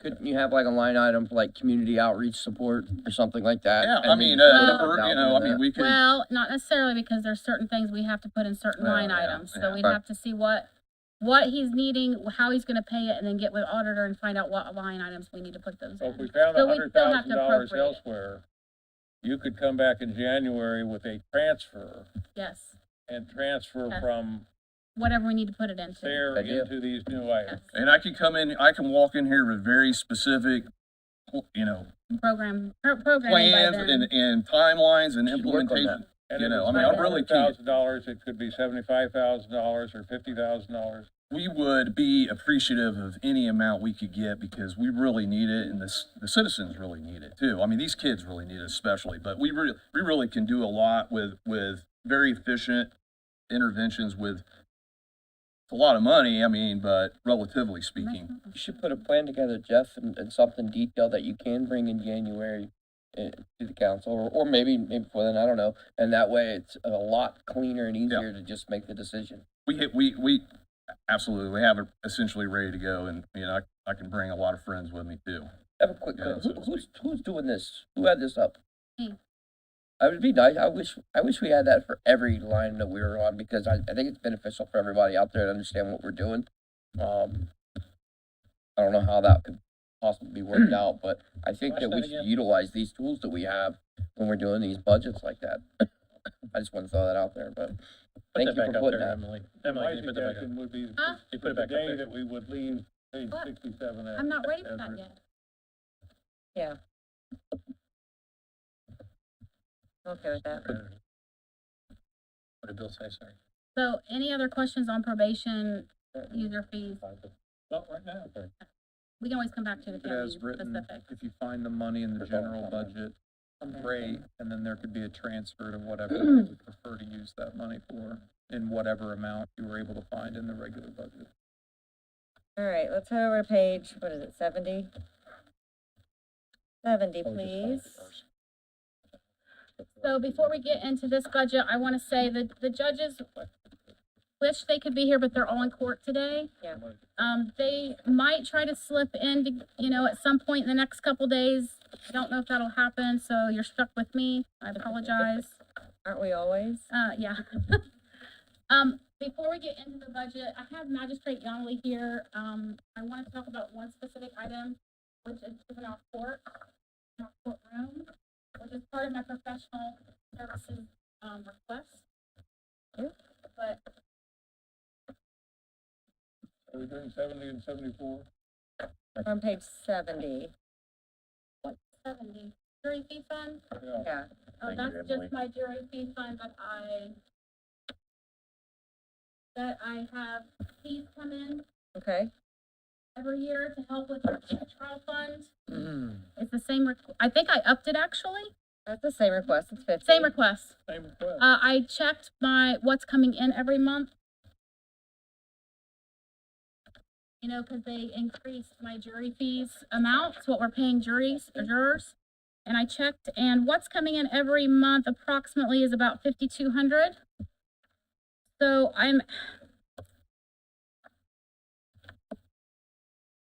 I should have about 60,000 each year. Well, sorry. I have about 60,000 that came in. How did I do this? I'm sorry. You switched gears on me. I was just going in order. I thought we went back to page 10, or page 17. to the courts. We So, can. what page is, It's okay. for what you just handed? Go me? ahead. Jury fee fund. They're already on jury fee fund. We'll go jury fee fund. So that has nothing to do with this? Not yet. All right. Yeah, so I get about 5,200 each month, so that's why I said in my revenue, it's about 50,400. I kind of lowered it at 42 just in case I was afraid to put it at 52. So I actually probably come in at about 60,000, 65,000 that I'm getting, but I put it at 50. So there is a cushion there in case I need to put more money into jury trials. But my revenue shows 50,400. But I'm probably bringing in closer to 60. So we can increase. Correct. We're good on this one? Jury fee fund is, I don't know what page that is, Page 70. 70. Okay. So it's just my jury fee fund where I collect fees off of filings that are, But you just come back to us if you need it, right? Like, I mean. Yeah, it's like if I outside of need kinda it, General, which so. I'll talk about here shortly when we Okay. talk about the main budget. And then the next one is 74, which is courts family FRC recovery grant. So this is my grant for my family recovery court coordinator. Now this is what we requested as far as salary and benefits. We've gotten a response, but we don't know what they actually appropriated to what yet, so we might have to come back and reduce. I just don't know that it'll happen before budgets are approved. Okay. But this is what we requested from the state. All right, easy enough. All right, so now we're back to page 16. All right, so like I said, let me get my pages. Now we're ready for your handout. Ugh, yes. So before we get into the actual budget, juvenile court has significant issues that we've kind of put off between the Justice Center being built. We weren't sure if they were going to put them in with the main courts, and then the unknowns of the YOC, kind of things were not really known how that was going to work out, if they were going to be able to stay on that campus for a while. But we are at a point where we feel like, okay, so they're going to be on this campus. This courtroom was built 99, 2000, and there are significant issues. Now I've called it an upgrade, and I don't want you to think about it as an upgrade because it's not an upgrade in that sense. It's a fix. We need to fix some things.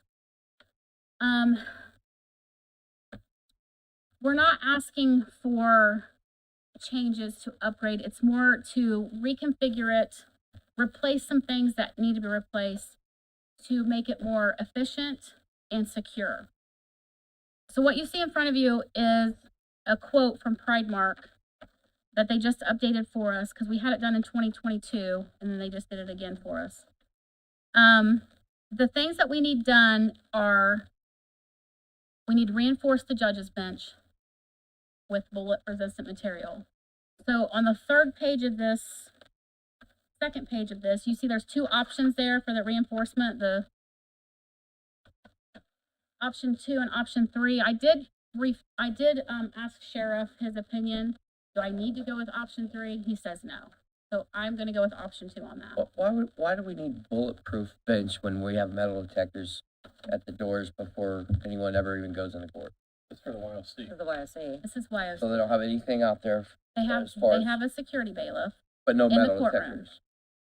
and we still want bulletproof resistant material on judge's bench, no matter what. Have you not seen videos of people still getting into the courtroom and doing things? I've never heard of any Yes. judge being shot at in court. Well- I'm 47, I've never heard it happen in I mean, it's still something that could happen. Of course, you don't want it to be that.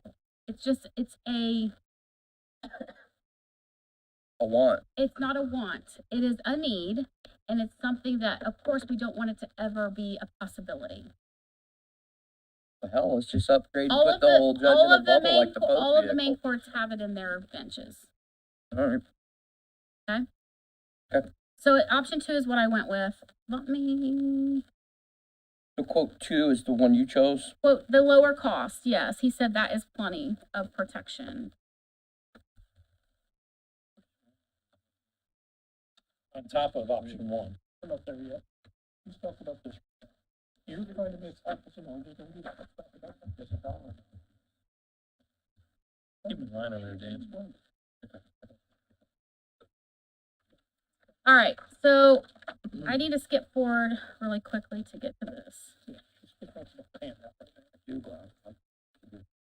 So this quote's incorporated in your budget somewhere, Correct. It's under professional services, 310. which it covers other professional services, covers a multitude of things. But what I put into professional services was for just this juvenile-ish courtroom was $75,000, but I don't want to reduce it, and I'll explain that in a minute. But if you look at the screen, this is everything we need to do. You've got what you're seeing in front of you, this quote of $43,864, which is, we need the bulletproof resistant, we need attorney tables moved. So if you go into the courtroom, if you go into the main courtrooms, you've got the judge's bench, you've got the witness stand by the judge's bench, which faces out into the out into the room, and then you've got the attorney tables. Currently, in the juvenile courtroom, the witness chair is in the middle. The back is to the parties facing the judge, correct? Okay. It is not conducive to be able to transcribe hearings very well. So when they have a transcript request, it's very, very hard for them to transcribe. And our court recording equipment has done everything our company have done everything they can to deal with that, but it's because of the way it's set up. And it's not conducive for the person in the witness stand. It's their backs to everybody, the attorneys. It's not set up correctly. It never has been. I don't know why they set up that way. I was not in charge. The attorney tables are here. So you've got judge's bench, witness in the middle, attorney tables here.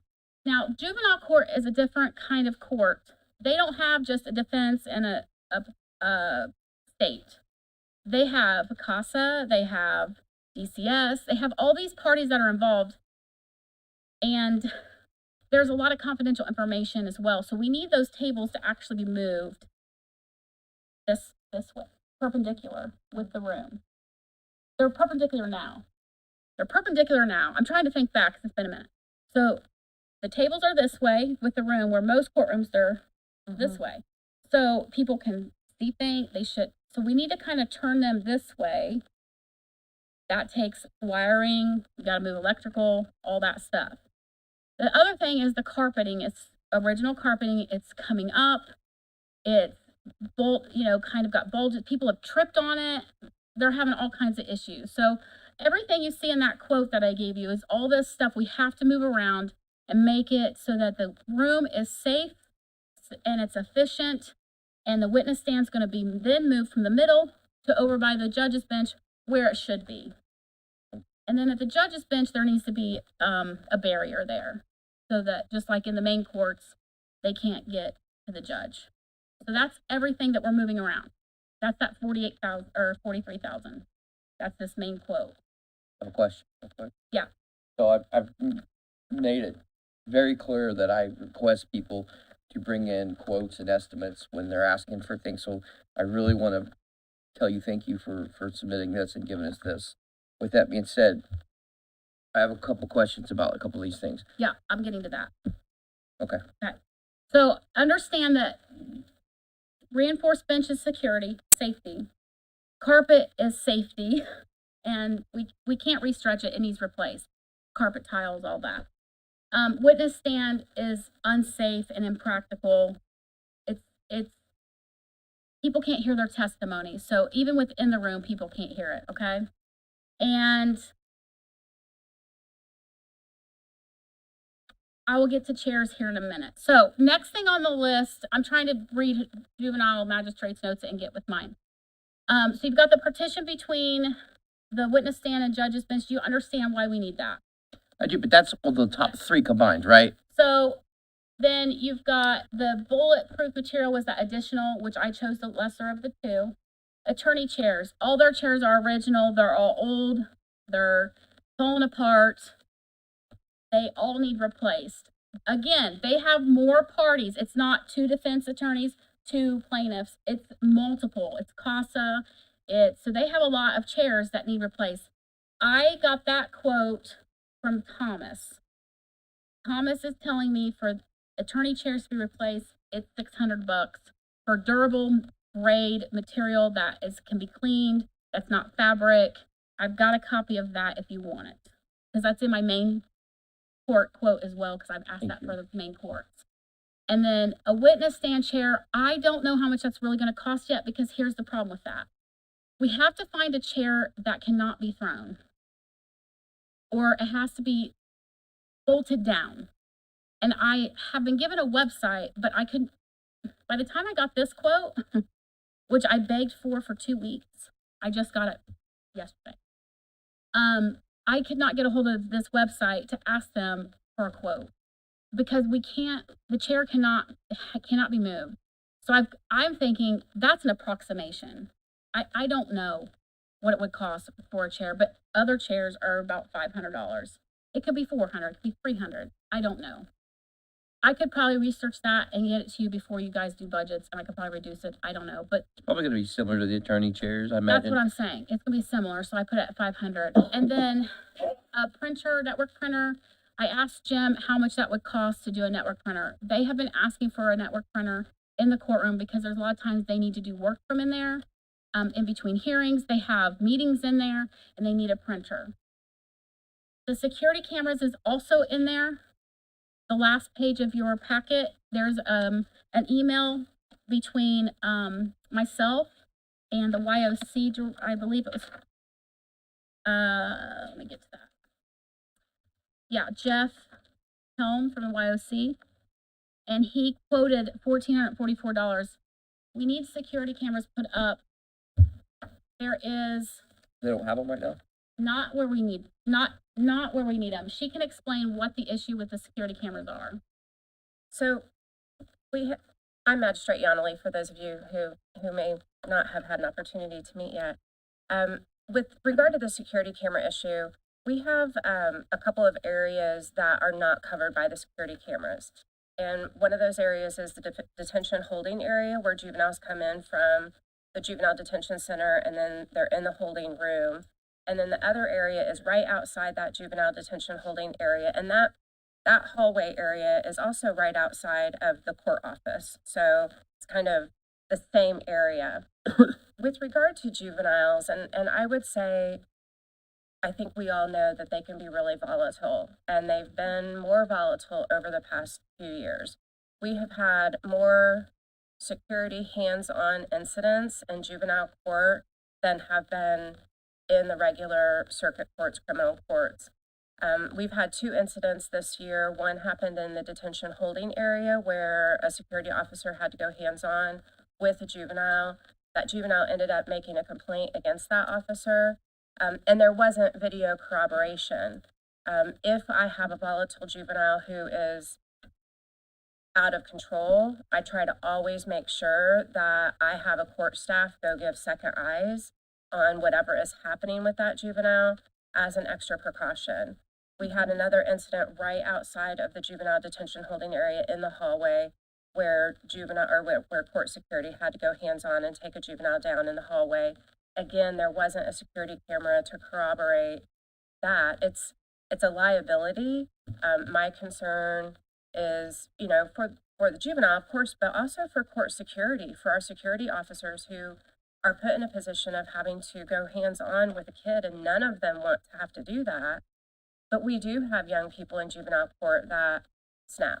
And, they either snap in the courtroom or they snap leaving the courtroom, cuss me out, cuss everybody out, and then the officer has to respond to that. So the security cameras are really essential to cover those 2 particular areas where juveniles are in the detention holding area. Sometimes detention they can bring over up to maybe 4 juveniles at a time, and detention staff will only bring maybe 2 detention staff. Now that's detention staff. They are not security officers. So I'll have a security officer in court with me, and then we generally have somebody at the door, but not having those areas covered is a real concern, both in terms of liability and then also having corroboration for what happens when a security officer has to work with a juvenile in that way.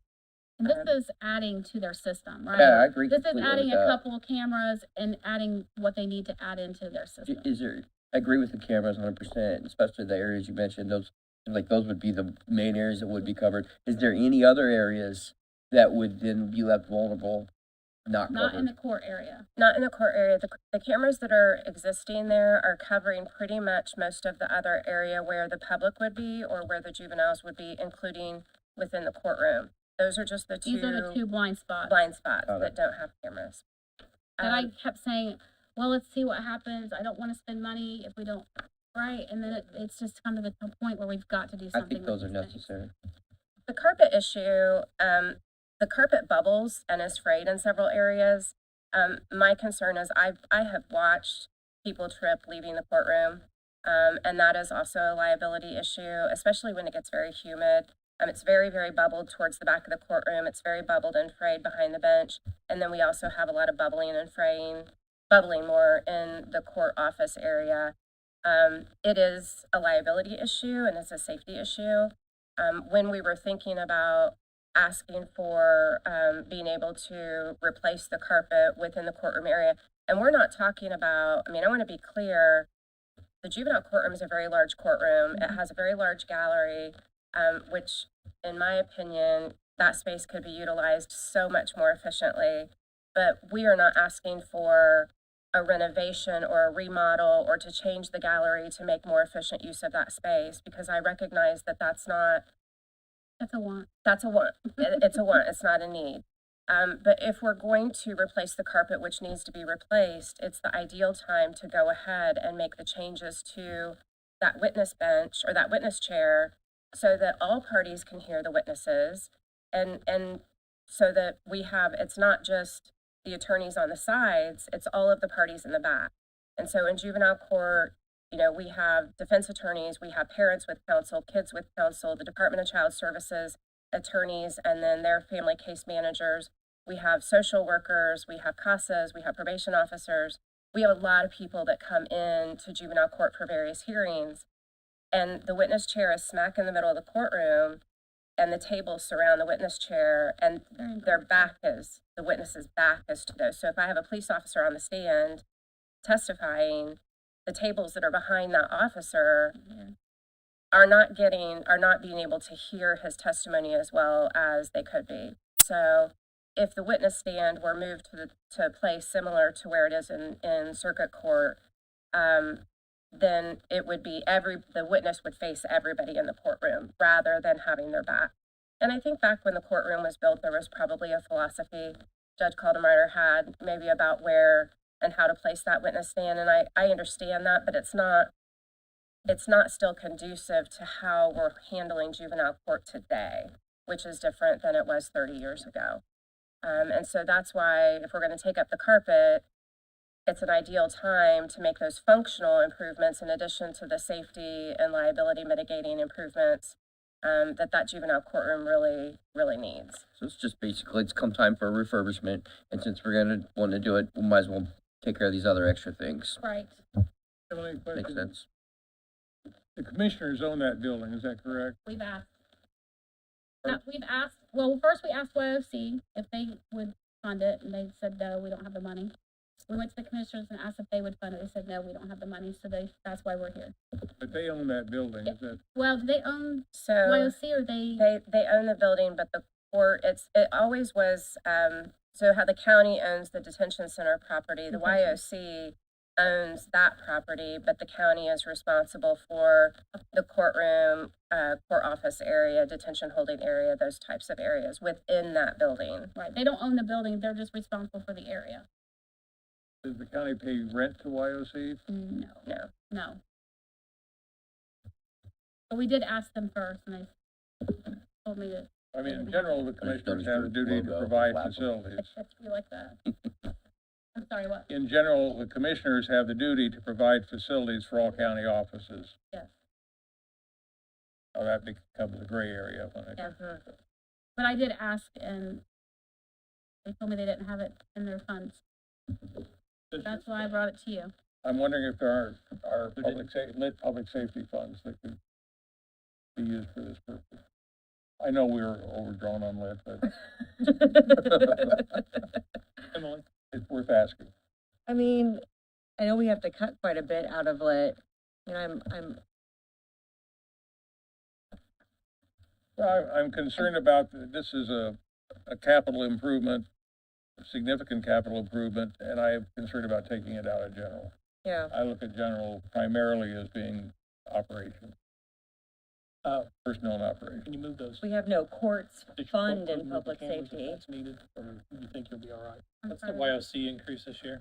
Hold on, I'm answering his question. When you move the benches around and everything, does your quote include moving cameras if that's necessary? You think you're Don't covered? have to move cameras if we move because the courtroom's already covered.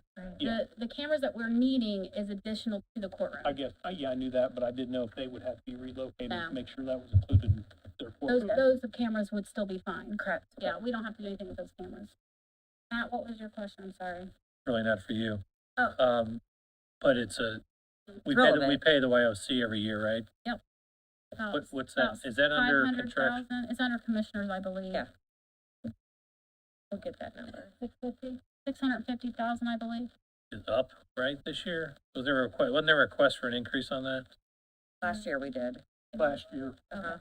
And that's limited to Detention the center. detention center, so none of that touches the That's juvenile like the court bed facility. and Yeah. having staff to Correct. house, Center. yeah.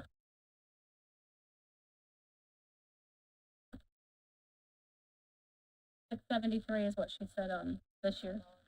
Thanks, In year Sarah. 2025 or 2024. That's 2024, 673.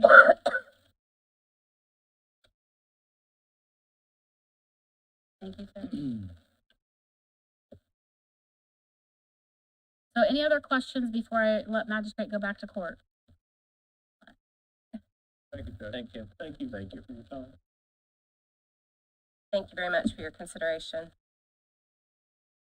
All right. So before we go further, I wanted to give you a copy. Or actually, would you mind handing these out?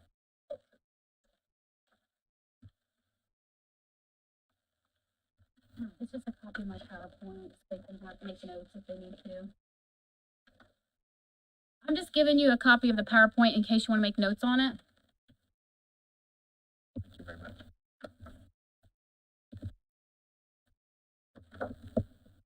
Do you want to take a break? Or this shouldn't take too long, but Yeah, let's just take like, okay. just like 10 It minutes, should only take like 15, but maybe if that. take like Those 10. are mine's done. Yeah. Nothing else, just to stretch our legs.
But now where'd Ryan go?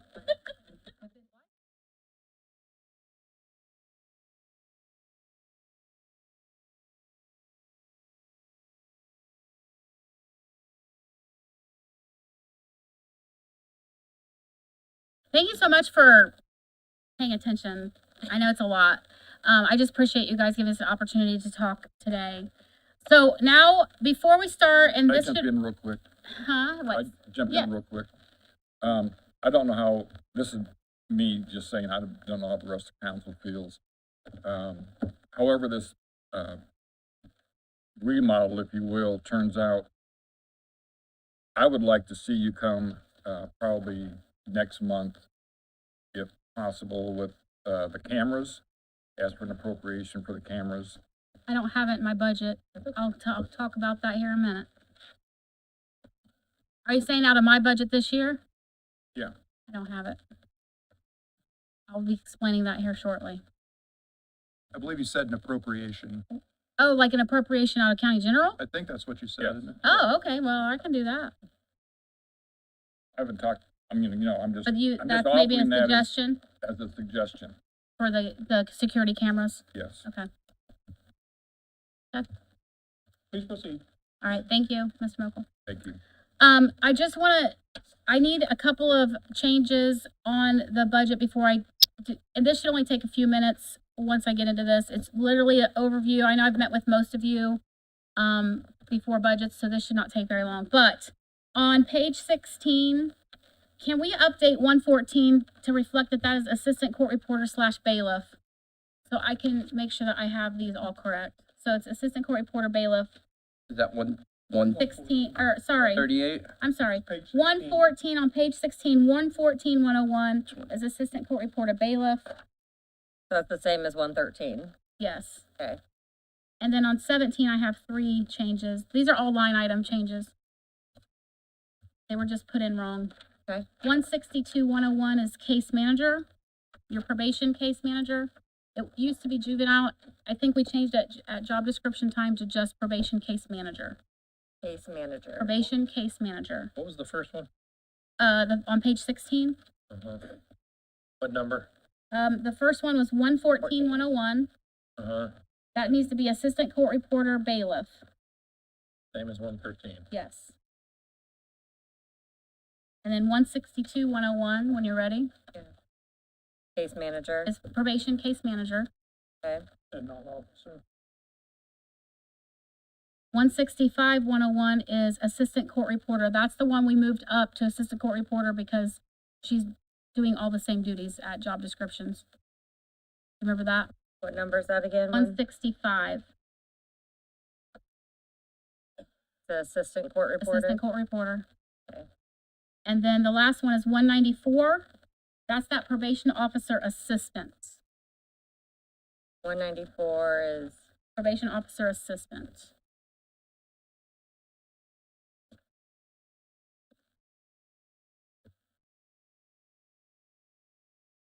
So if you recall, my original request, and I do all of these numbers in May, June to get my budgets in. I had some increases. These are the overall increases that I asked for. I've already spoke to all of you about these. You're familiar with these, okay? So you've seen these. Here's what's changed since then. This on the next page, you'll see that Say next page, which one? this is page 3, I think. I don't have it numbered. Page 3. Budget overview, got it. So it's got the total expenses in 23, total expenses in 24. It's got all those. Okay. My expected expenses have gone up in both psych evals and professional services interpreter. So what I requested in the budget is not going to cover if it's trending that way. And then if you look at my contract for the juvenile courtroom, I don't need that much, so I would like to move around money. If you agree to give me the money for the juvenile courtroom, I'd like to put as much of that back into psych, or it's all 310. See what I'm saying? So I need the full 75,000 request for juvenile courtroom because I'm gonna need it for psych and certified interpreters. Do you follow what I'm doing here? 310.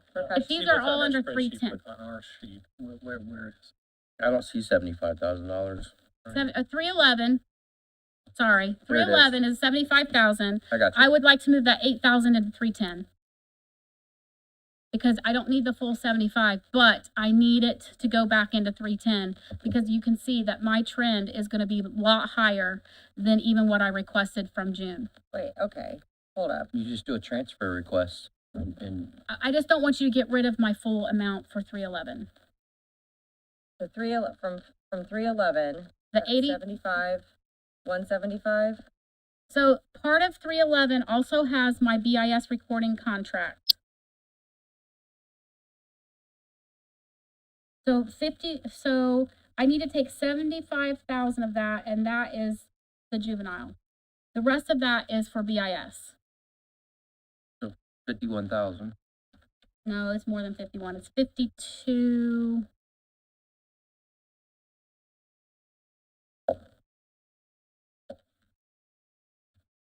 Hold on, and that contract went up of $60 more, so I'm lying. So I it's just not found gonna it. change the total on the page. It's It's just not gonna change the total, I'm just moving it around, yes. moving it from one line to the other. So my BIS contract, let me give you that amount, and then that'll tell you what I want to do. That did change as well. Let me get to it.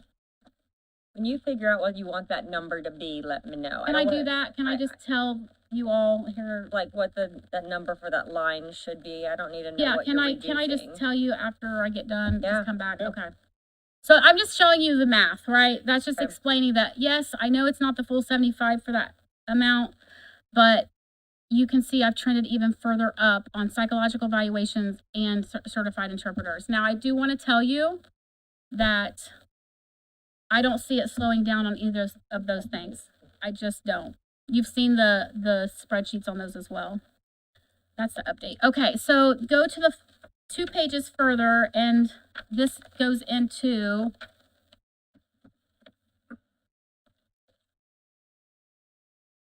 the jury trial psych fees, interpreter fees. We kind of talked about this, but I wanted to give you the total expenses. So just from August of this year, we've spent 77,000, we've spent 9,000, we've spent 81,000. So that's where I'm getting my final numbers. Now, jury trials is a kind of an outlier. Jury trials is very hard to predict. You all know this. I have spoke to all the courts, and courts are telling me that of their jury trials that they have stacked, I said, give me your 4 sure trials that are going to go, or you're, pretty sure they're going to go. And they came back total 45 trials from here to December, end of year. So I say, okay, I think 60% of those will probably go. That's usually the trend overall. That's 27 trials. That's about $80,000. So if I have $80,000 yet to go for the rest of the year, Line item, by the way. this is jury trials. This is 3.9. Well, they've changed it. Yeah, I know. It's your other services and charges. This is Okay. 390, which includes jury. I gotta look at my cheat sheet. 390 includes petit jury, which is your jury trials, grand jury, and witness fees, which usually all ends up in petit jury. So if you go to your next page, my balance and my remainder of what I've got. If I'm showing I've got $80,000 more in jury trials, I've got $9,000 more in certified interpreters that I gotta spend. You're seeing I'm like running short, right? I'm running short for this year, just because everything's trending forward. I've got 77,000, sorry, I've got about 30,000 I need for psych fees, if it keeps trending. I've got at least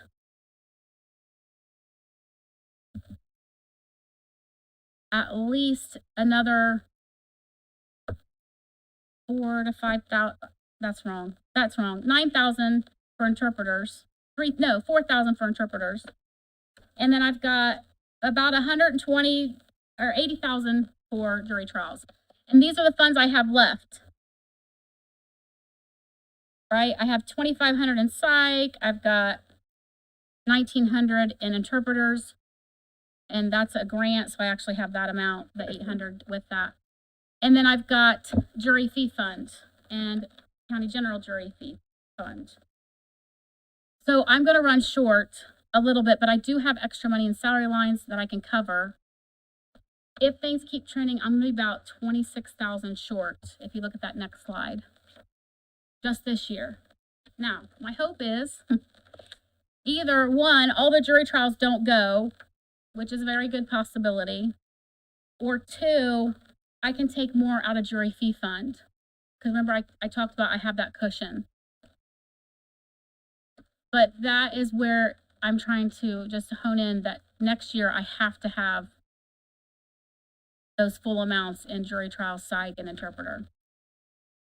The other thing that I did not include in this is I have an interpreter coming in on a jury trial, 4-day jury trial. I have to have 2 interpreters of the trial. That's going to cost me about $9,000 just for that trial and interpreting fees. That's not included in this amount. So I'm just giving you a heads up. This is, keep going forward in your, pages. This is the end information. I know, but relative to what's in the This book. is different. This is different columns. 310 is your psych and interpreter, and 390 is your jury. So I'm saying for this Under year, your 1,000 budget, your court's budget. right? I'm saying this year I need it to be fully funded. What I've got it at. I need to do that transfer from the 311. And I'm still probably going to be a little bit short. Just because it's grown even since I turned in budgets. And then for 2024, there's a good possibility I'm going to have to come back unless I can find some more money, which I will do my best. But I'm just giving you a heads up for 24. You didn't ask for anything more than 390, right? No, because at the time, I was on track. And I still don't know. Jury trials are so hard to predict. We all know, Shelley talks about it. You don't know. I mean, this is all numbers that I get, and then half the time, maybe half will go. Yeah. Maybe 3/4 go. Maybe a quarter of them will go. So I'm just giving you a warning. I will do my best to find it in my budget, but I need it fully funded, and possibly if we can find a little bit more somewhere to cover that shortfall, which goes back here. I need an additional, if you look at the screen, I really need an additional 14,000 for my professional services for psych. I need an additional 1,300 for interpreter, which I don't have anywhere in my budget currently that I proposed. Does that make sense?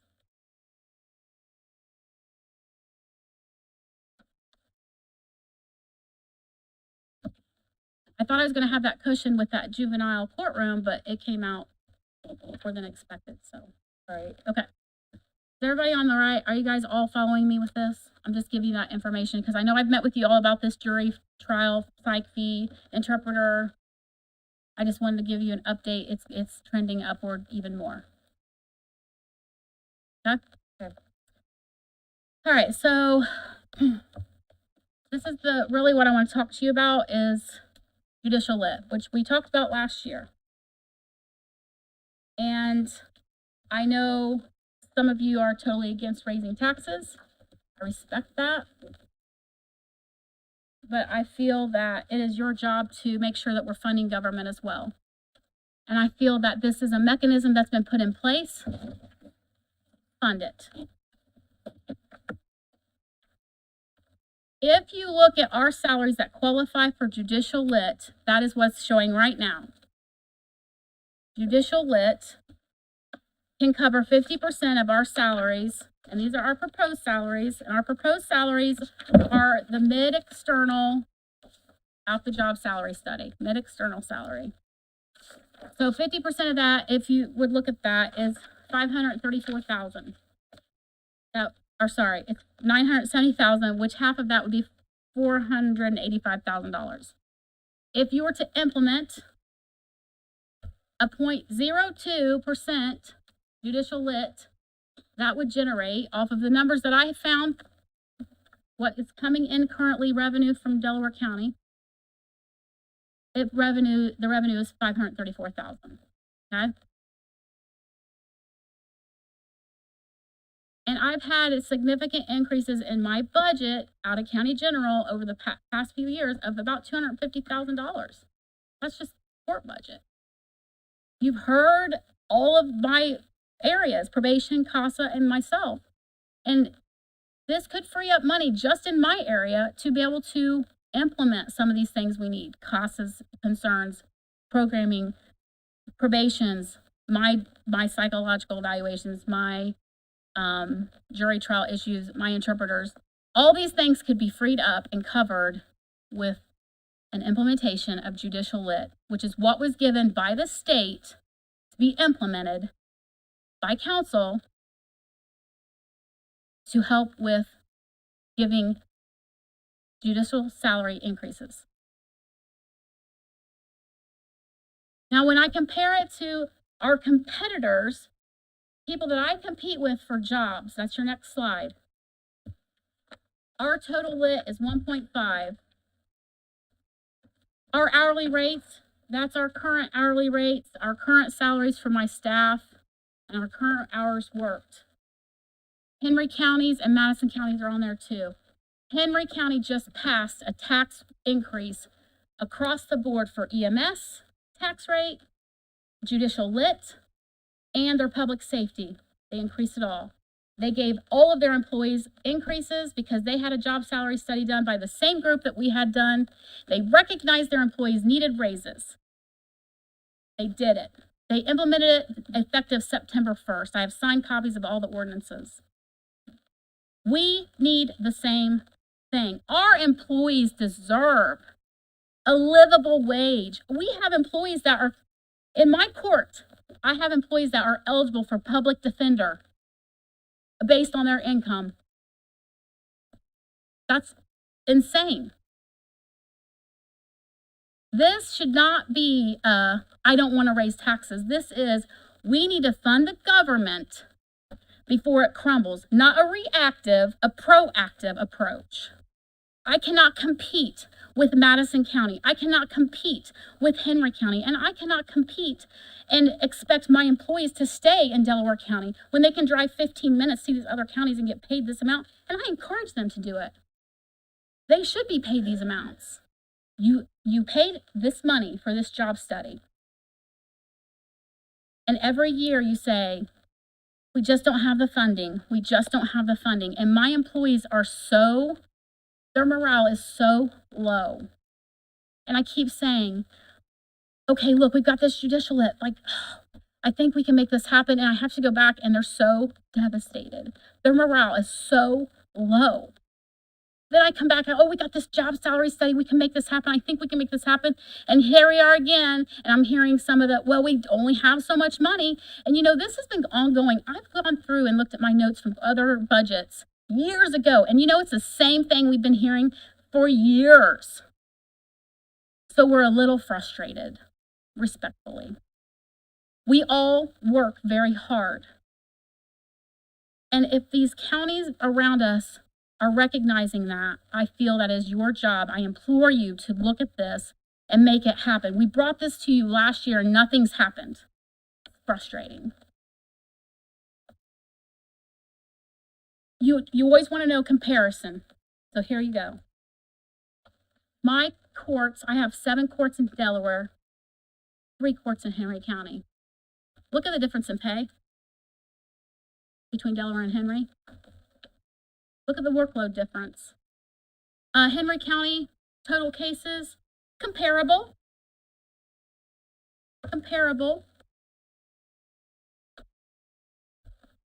Madison County, they're a little bit higher workload, but they've got tons more staff. You know, in Madison County, their court admin staff has 6 people in it. I have 1.5.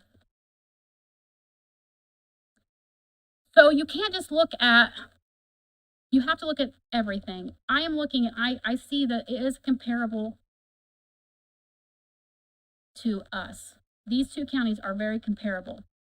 When you look at caseload, when you look at number of courts, when you look at population, they're not comparable. But when you look at population versus their caseload, it's comparable. Does that make sense? Okay.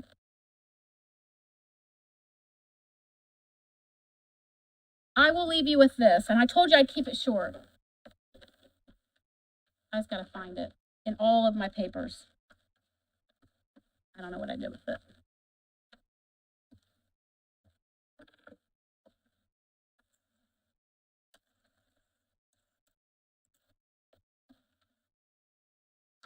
There are reasons that this tax needs to really be looked at and implemented. And there are reasons we need to look at these salaries needing to be done. Attracting and retaining talent. You all talk about, but you look at the position, not the people in the position. But that is very important to look at the person in the position because it's retaining talent, retaining tenure, ensuring high quality public services.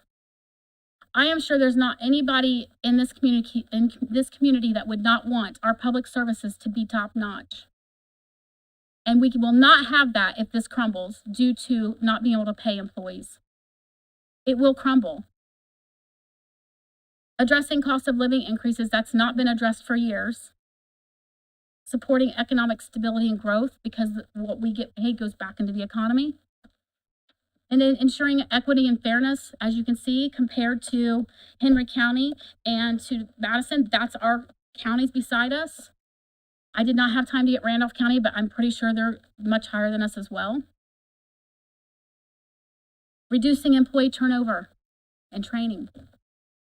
You know, that turnover costs time.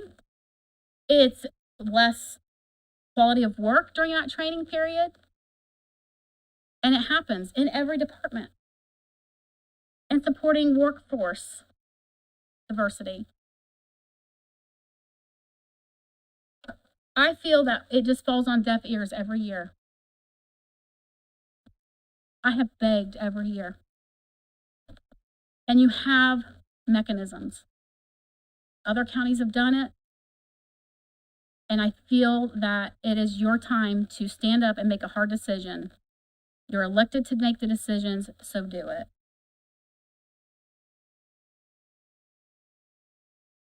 That's all I have to say. Judicial lit, goes into county general or can only be used for courts? It'll be a lit fund.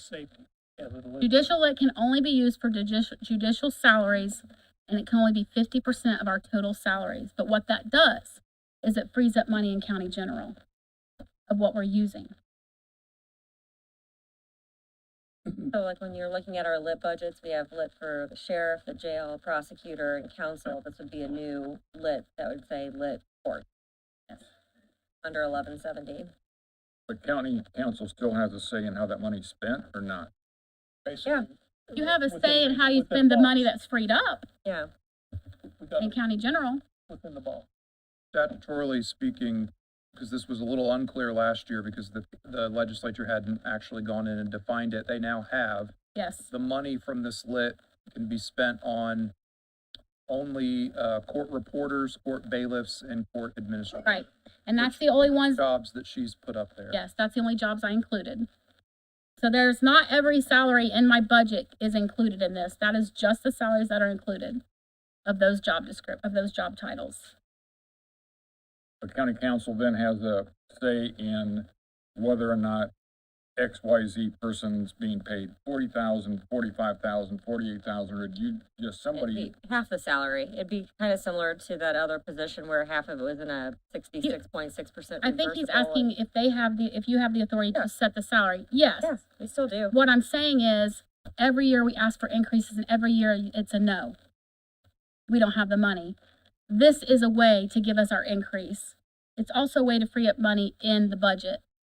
There's also other ways to get increases with the total lit to free up more money. That's my point. I wanna look at something for a second. So, first of all, I think you're one of the most knowledgeable department heads. You have a good grasp, not just your department, but most of the departments. If you stand up next to those people, you pretty much know every line item and the dollar amounts and all that, and I commend you for that. This is a direct result. We're all part of the team that contributes to our finances. So what happens with tax money, government money, a lot of the times is people, it's a mad dash, it's a mad grab, who can get what? I want computers, I want carpet, I want cameras, I want this and that, and people submit it, and councils approve it.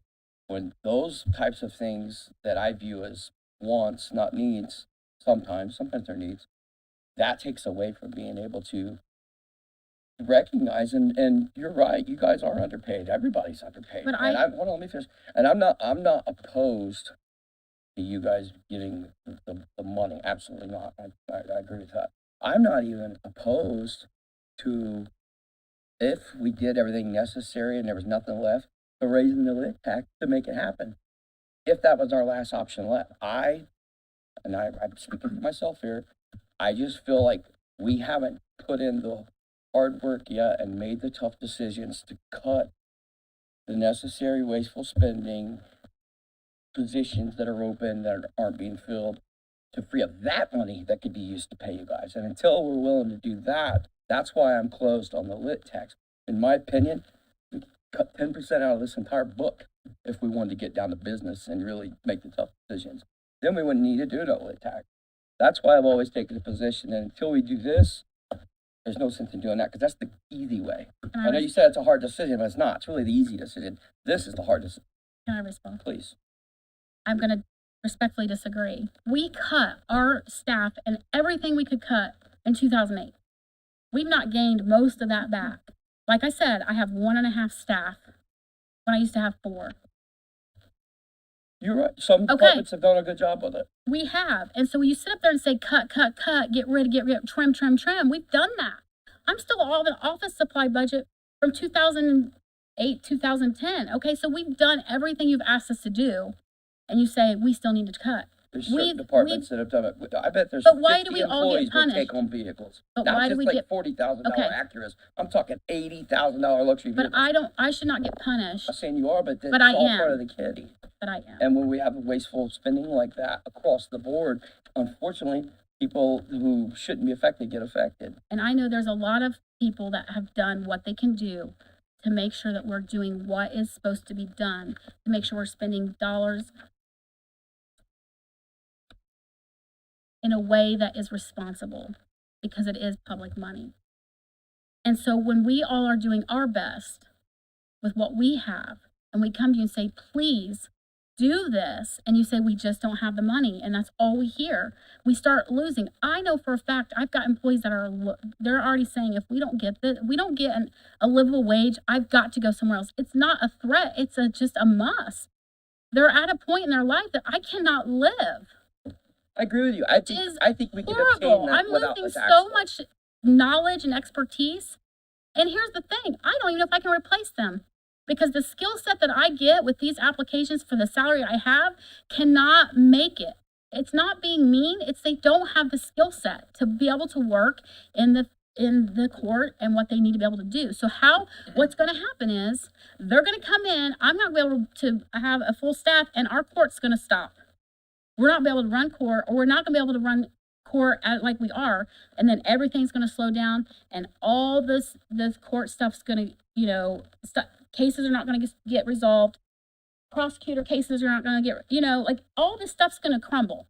That's my point. I'm And when you with you. sit up there and say, trim, we've done it. So what I'm saying is, I'm in agreement with you.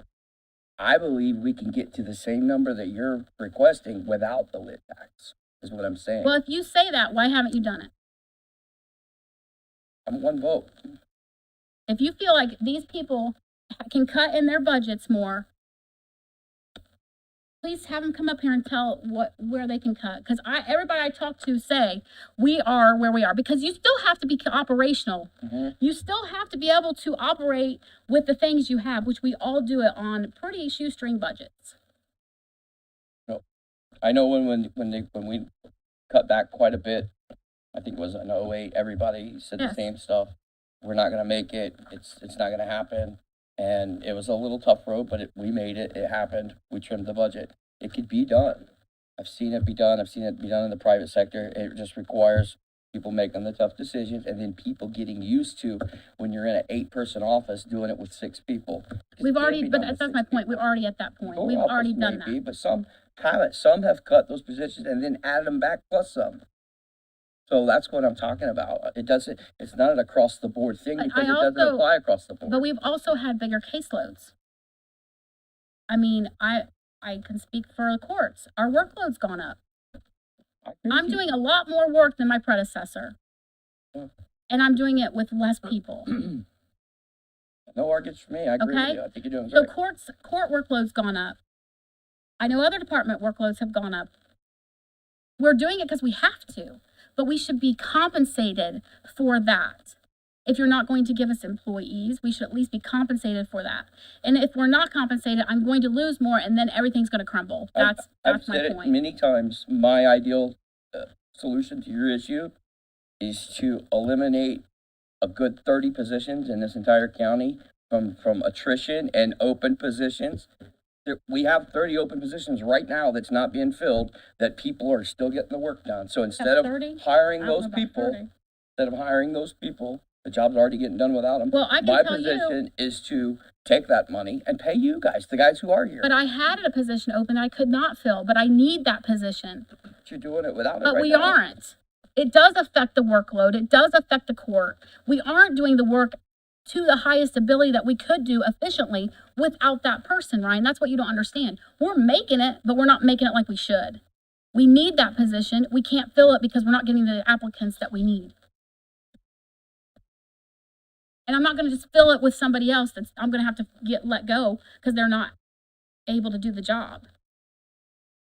I think you see that in the private sector, somewhat. I think we all, from time to time, go to restaurants, and I think from time to time, we sit and we want to complain about the service.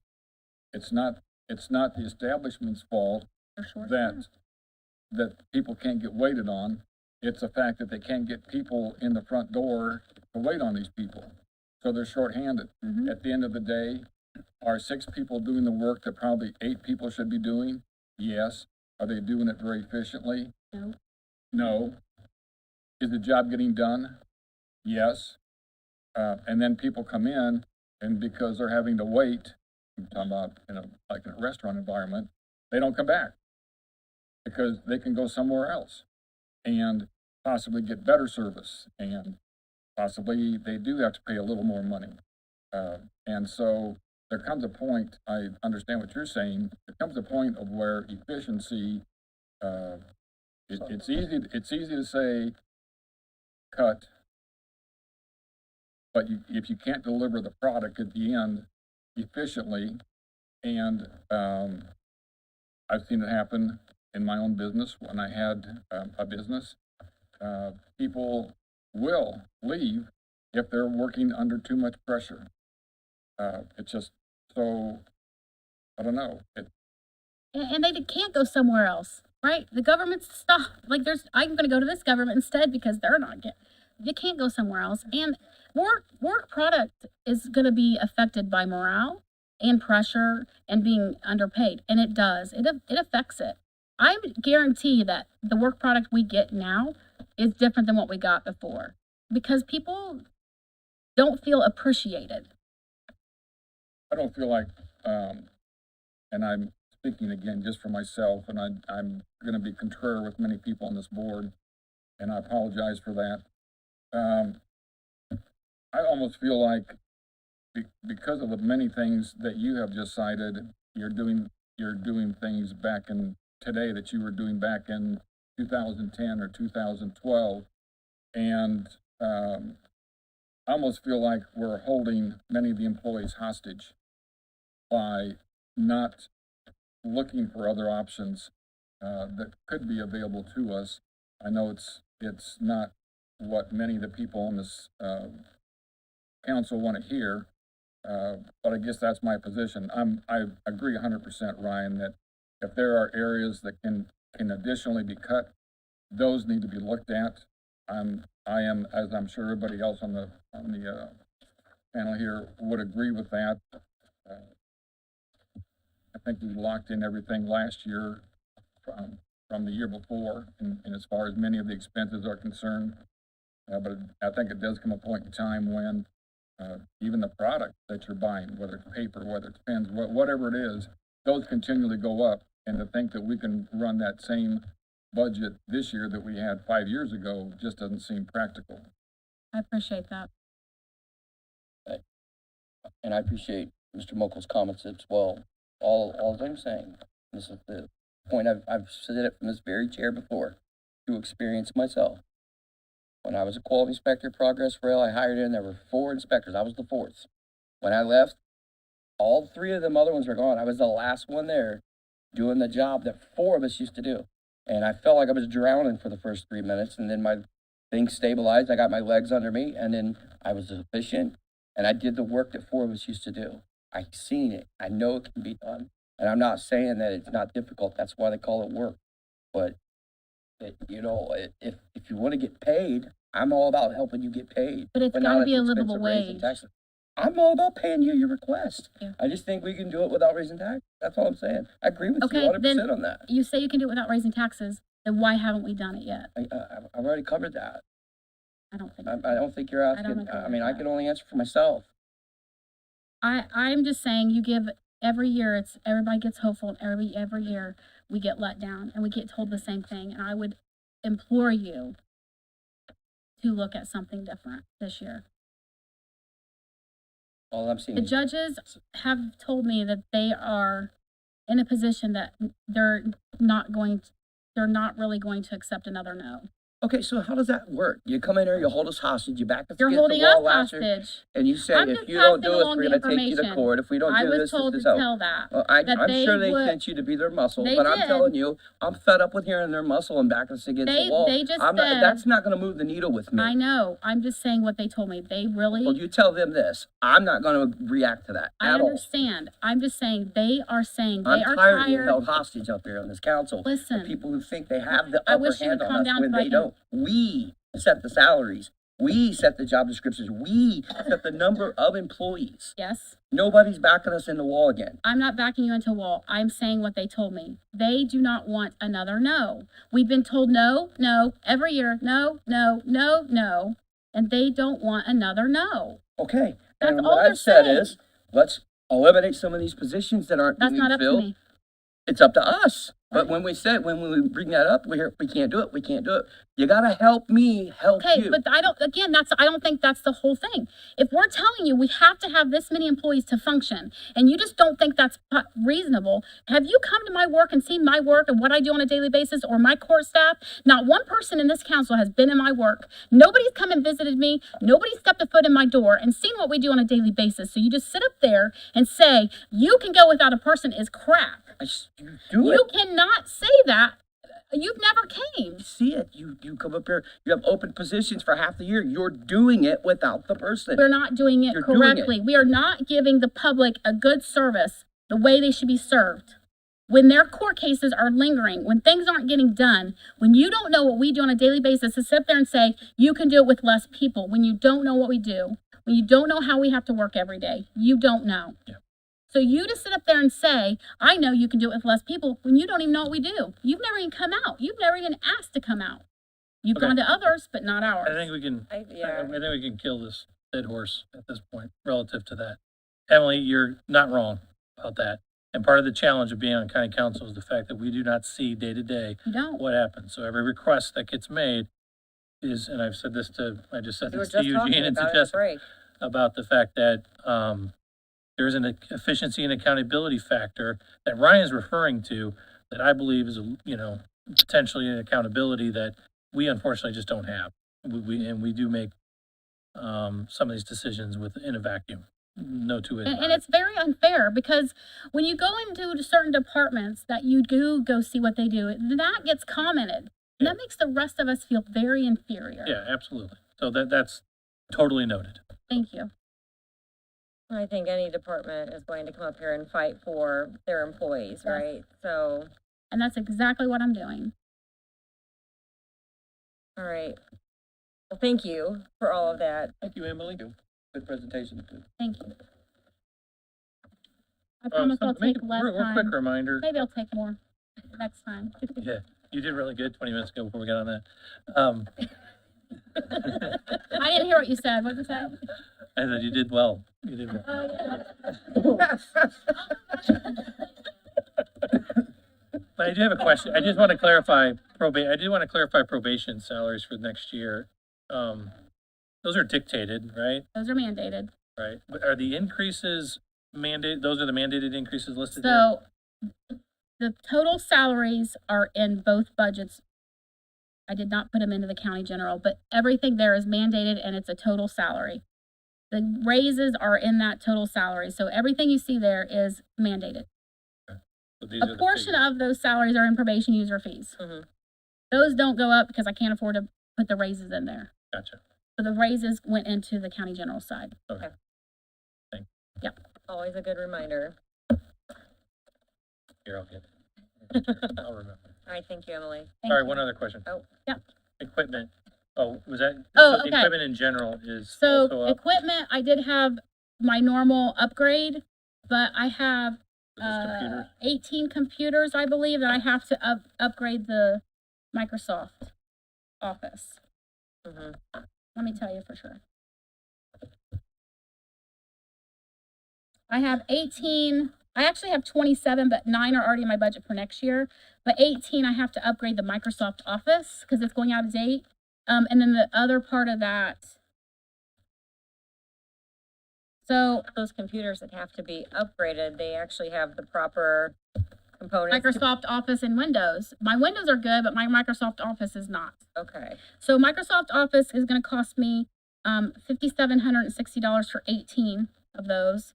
And then the rest of that is upgrades. It's upgrading equipment. It's 1.5 PCs, which is half from Title 40, and then 7 laptops. And this is the actual software, you're not going cloud. This is just the software because they've not decided what they're doing yet. Okay. Could you, real quick, you may have already touched on this, the contractual services, Okay, 310. 311. Oh, 311, that's my BIS account, which is now actually 51,242. There's your number. That's right. That's the one you were talking about, the So remodel. I need 51,242 plus 75,000 to stay in 311. That's right. I remember that That's now. for the juvenile court. The YOC renovation. That's my BIS recording contract. So my total I need in 311 to stay is 126,242. I need that to be reduced to 126,242. And then if we could move whatever the difference is into 310. Hold on. That's not the number. That's more than the number I've got. We said we weren't gonna move it, I thought. Oh, we're not? Yeah, I think this is what we talked about before we do the, Just asking you to do it right you now. come back later with it. Yeah, Remember? but I've got it right here. So 311, I need Fine. 120, wait, hold on, that can't be right. No, 51,242 plus, Or do you want to come back and get your numbers and then? Yeah. yeah, it's right here.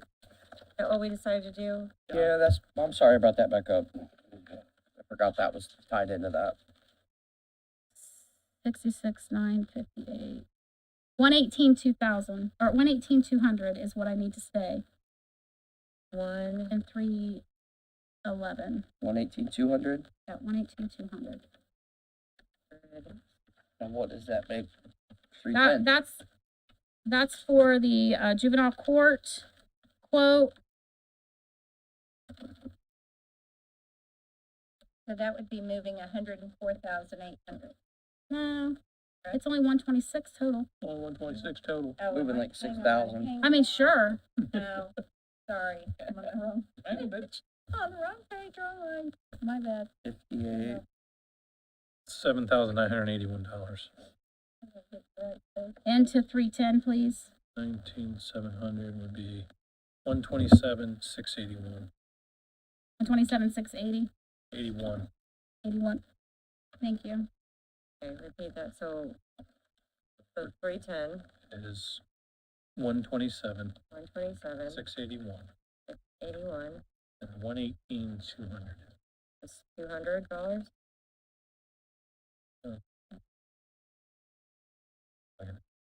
Total stays the same, right? Yes. What, 311?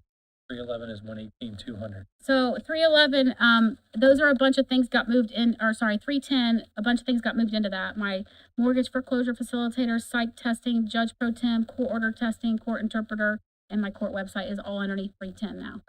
And that's what you wanted the extra out of 311 move to? Yeah, because the psych testing and my interpreters were above what I thought it was gonna be. Transfer balance 0. Okay, just rearrange. Okay, there's one other thing that in 536 equipment, there is an additional request other than the computer scanners in Microsoft Office. 23,100 was for jury chairs for the courtroom. We talked about that. The biggest complaint for jury trials is our jury chairs are very uncomfortable and they have to sit there all day in the jury trial.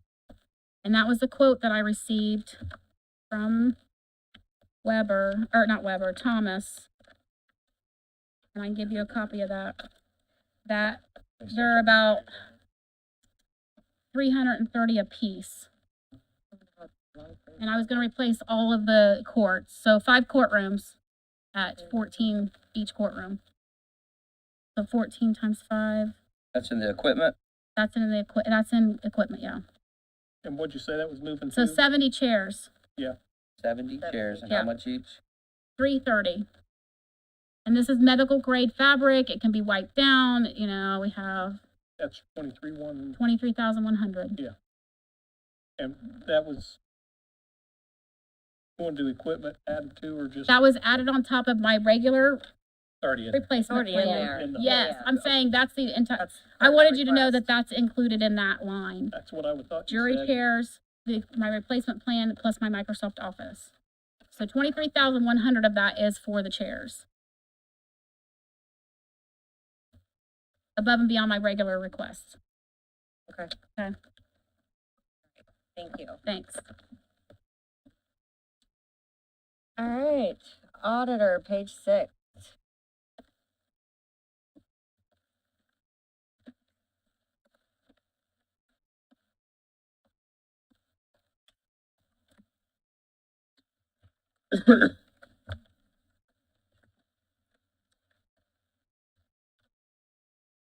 You like first up the podium?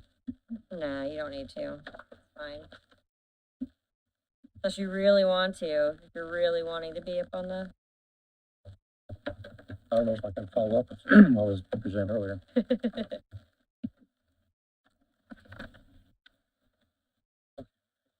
Auditor, page 6.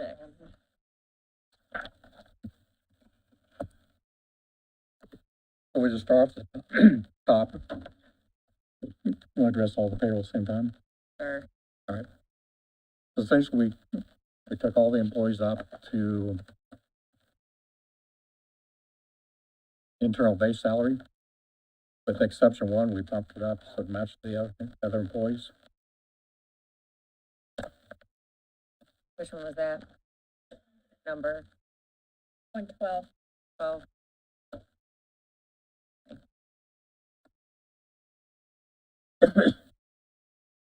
So that's the internal, what? The internal base, Internal base. Except for 112, what'd you do with it? it was a little bit more. We moved it up to the 36,295. Oh, okay, that's what you, It'd be 36,016 I was gonna say, it's not one it has. underneath that head. Gotcha. How much more would be the internal mid on them? The internal mid is 36, well, I'm sorry. For that position was 36,015. For the other positions, it's 37,950. So not a huge difference. Not all of them, but most of them. The claims deputy and the recording secretary, the midpoint was 36,015. And that recording secretary, we do need to point out that that job description has been changed and that person has been hired and that is another finance deputy. So recording secretary is finance deputy. That's correct. our new job descriptions reflect that the recording secretary is a part-time job, and that is being taken care of by one of the full. Okay, so that puts it at the 36,295 leveling and 37,950 for the midpoint. Back to your 112, Ed, you got 36,016 for the 112 claims deputy. Is that correct? Because you said you bumped it up to meet the other, I think you bumped the percentage, is that what? or you just bumped We it? went to the I guess. Dell went to external External midpoint, or no, I'm sorry. External Yeah, base. external Midpoint. midpoint is what we went with on that, just be in comparison with the rest that were falling under, Okay. even at the internal base was 30, you know what I mean? So,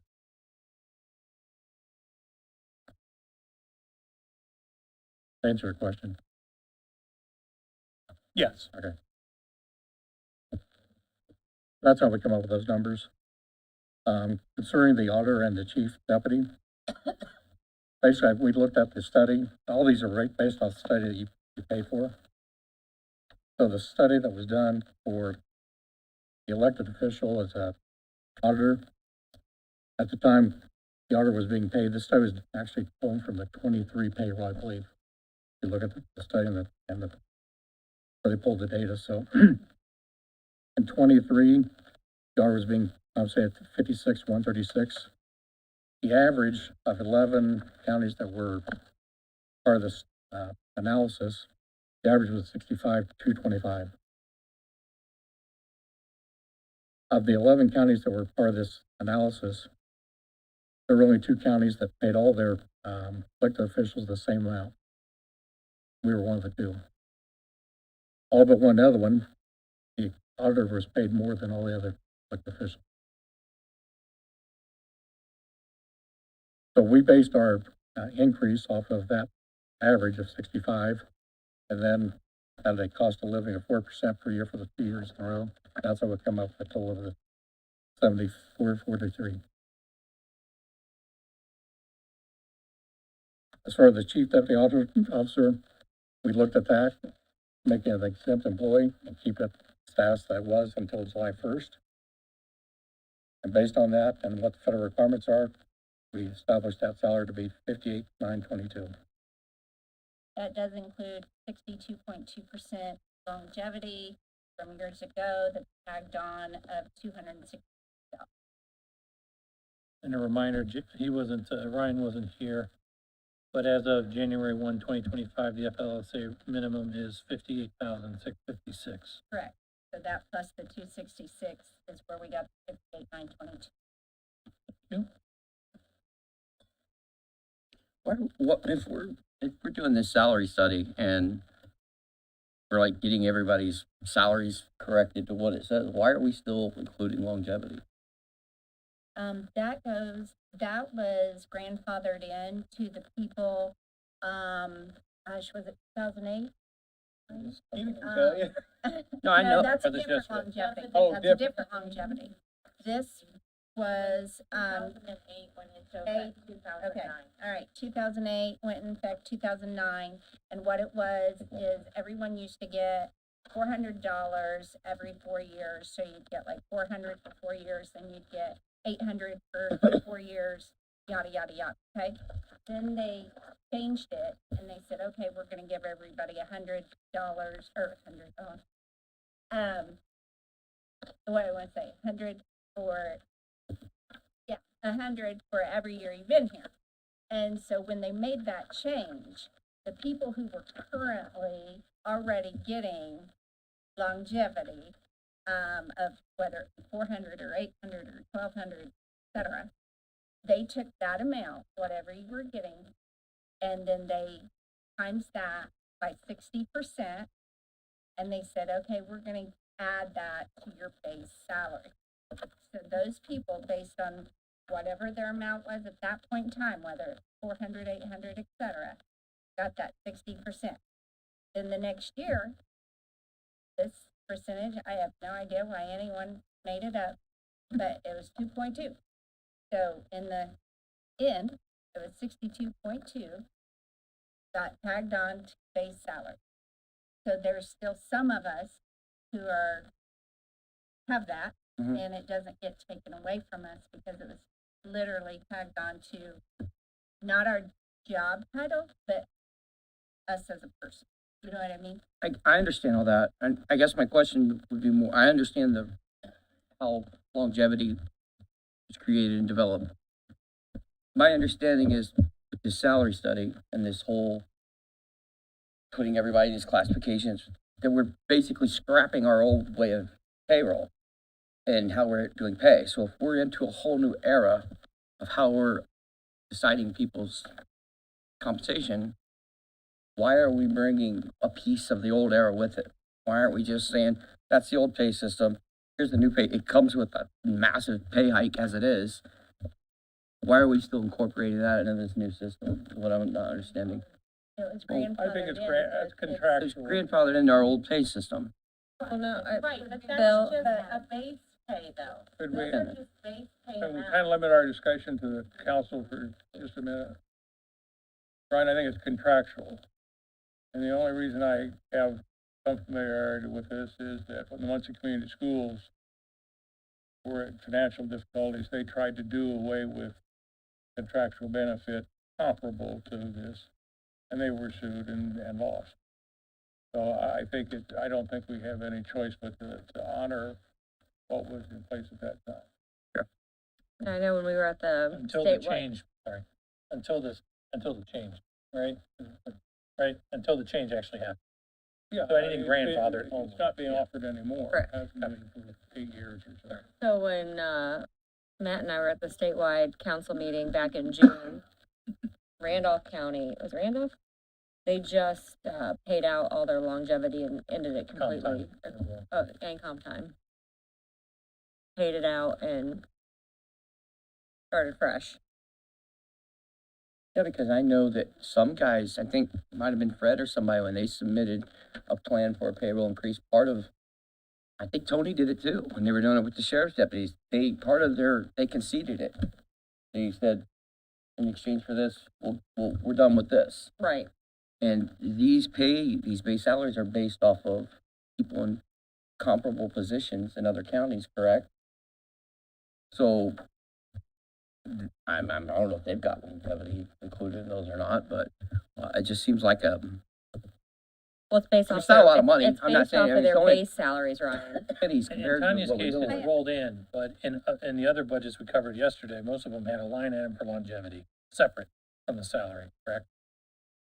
Well, the longevity that's paid out in December is a different longevity. It is, but I'm saying that in most cases, that's not like yours where we're adding it to your salary. That's That correct. longevity is paid out I one mean, time. I don't have the list of those people that are left that have that 62.2%, but I mean, eventually will die out. You know what I'm saying? Mhm.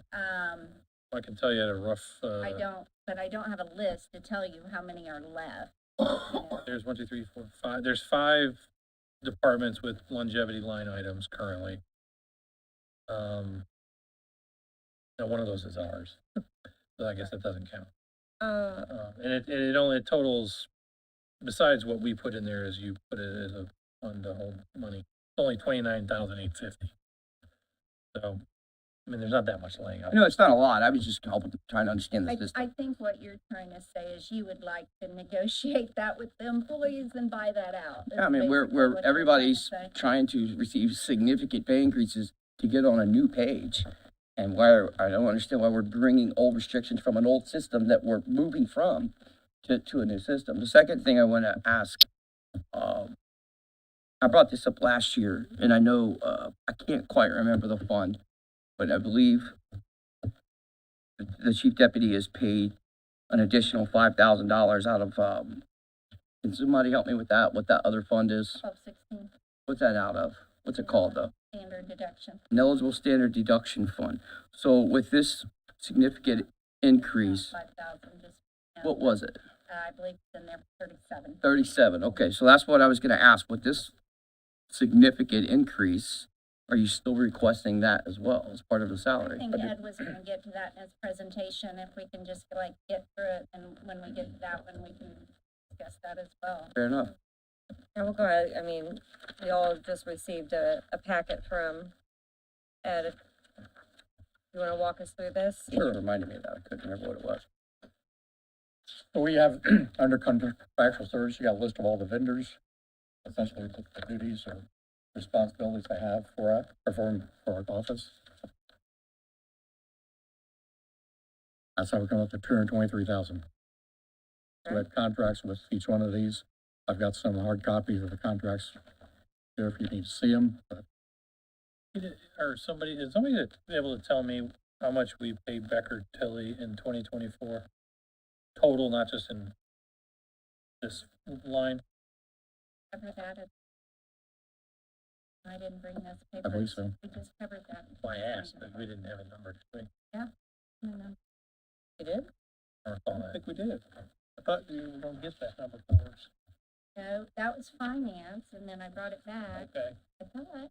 I don't recall us having Maybe that maybe I'm discussion. thinking I would wrong, but I thought I got that. We had that discussion, but I don't remember a number. Yeah. Okay, well, you know what? The papers are probably laying on my desk, so. We can get that after bed.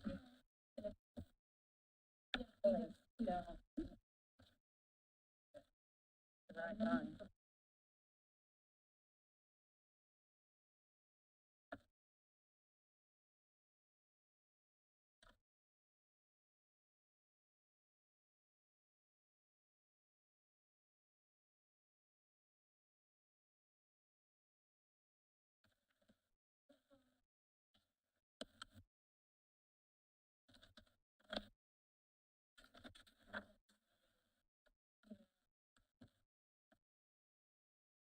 Oh, I thought they wanted 2020. Oh, I'd like both. Oh, I'd like it would be full great. 2023 and what we've spent this year. Well, I'll start it.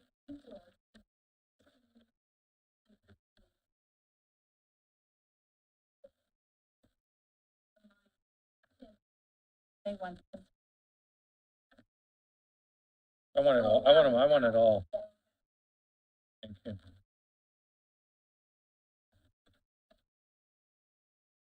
Is municipal advisors part of Baker Tilly? yeah, they have multiple divisions, Yeah. I'd, if we get them all. pretty much operate independently. It's all paid out of this account, this line. Or, no, not necessarily. Every department could be paying Baker Tilly something, potentially. I know the commissioners hired them to do a It's a- 5-year financial plan. And since there's just a professional services line, we wouldn't see it necessarily. Actually,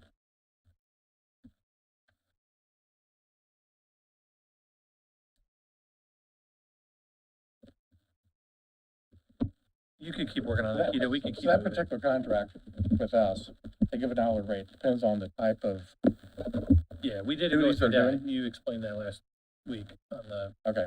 how how it gets billed. But if it's a CPA or a bookkeeper, depending on what kind of work they're doing, it's a different cost per hour.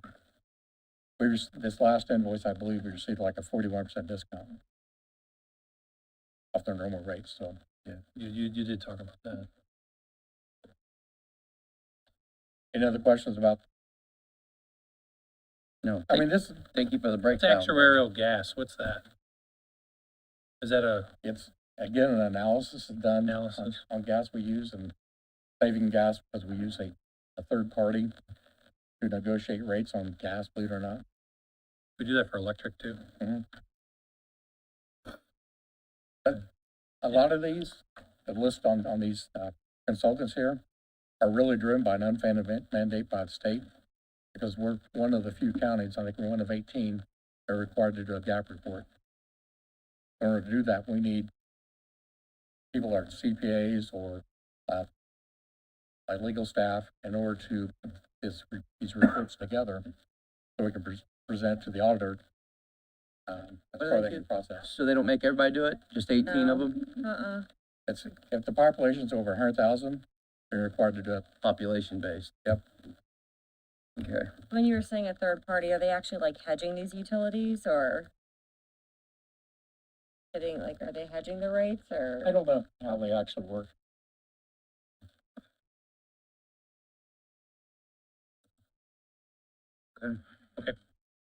Next one. The next one's the stipends. So to address your question, Ryan, it's actually $3,700. That's what the chief deputy was. I've received before. If That's in a different fund. Are we flipping funds? Stipends, it's in here. it shouldn't be 694, I don't think. Don't total the number. In the book, it says 2,500. In this report, it says 13,500. Yeah, you're on a different fund. I don't know where you wanna be. Oh, he's in Fund 694. Page 6. Well, No, he, that's a department number. So if you're looking at the packet that he is talking about, you'll want to flip your page to 57.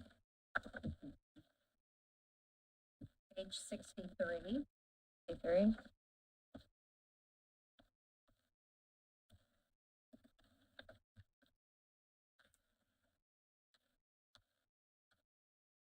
Is that the one you just talked about? That's over the stipends that are on this page, or on Line page 102, 63. 135, and then he's giving you the breakdown. Go ahead, Ed. So this is what Brian was talking about, the $3,700. It wasn't 5. The head bookkeeper was getting 2,100, which at the time it was, currently it's Keto. And then we have this secretary and the council secretary, then the insurance deputy reporting. The $3,700 for the chief deputy, if the council does approve the position for a chief deputy at a executive, correct? As an exempt employee and it does the 58,000 and change, then I would like to take that and reduce that and move some of that money towards the recording secretary. Because that used to be a full-time position. And she's being compensated for $2,700 for what used to be a full-time position. My request would be to make her come up to a $5,000 stipend instead of the $2,700. Where does these funds come from? The 1216 fund? This is the ineligible standard deduction at PMA. So we have just signed a contract with a company that goes out and looks for taxpayers or property tax owners who are trying to get an exemption on their property taxes. And they may do it in another county or another state. This company goes out and finds them where they're actually getting tax credits on more than one county. And they go essentially get that tax money back. And we're looking at generating revenue over $100,000. So this is all funded by people that are trying to get exempt from paying property taxes here in Delaware County. And we go collect that through the means of a third party. Okay, so as of the end of 2023, there was a balance of $169,793 in there. And we're bringing in how much in revenue so far? When you sign a new contract, change the first 69,793. year of So what they money do is, comes in. when they do this, we typically don't do it like every other year. Part of the reason is, in fact, we're just now signing the agreement. They'll start this for next year, but they'll look at the 24 properties and look at the exemptions. They've got an arrangement and a software system that will actually extract this data, finish the reports, and go after the money. So just to be clear, Yep. so you got a contractual services line item of 48 grand. We pay them a flat $48,000 for that. That is it's a percentage of the, what they collect. So That's 48 is an estimate. It's an estimate. So if they don't collect it, they don't get any money. Okay. But then, okay, so you only do it every other year. Yep. So we didn't do it in 24.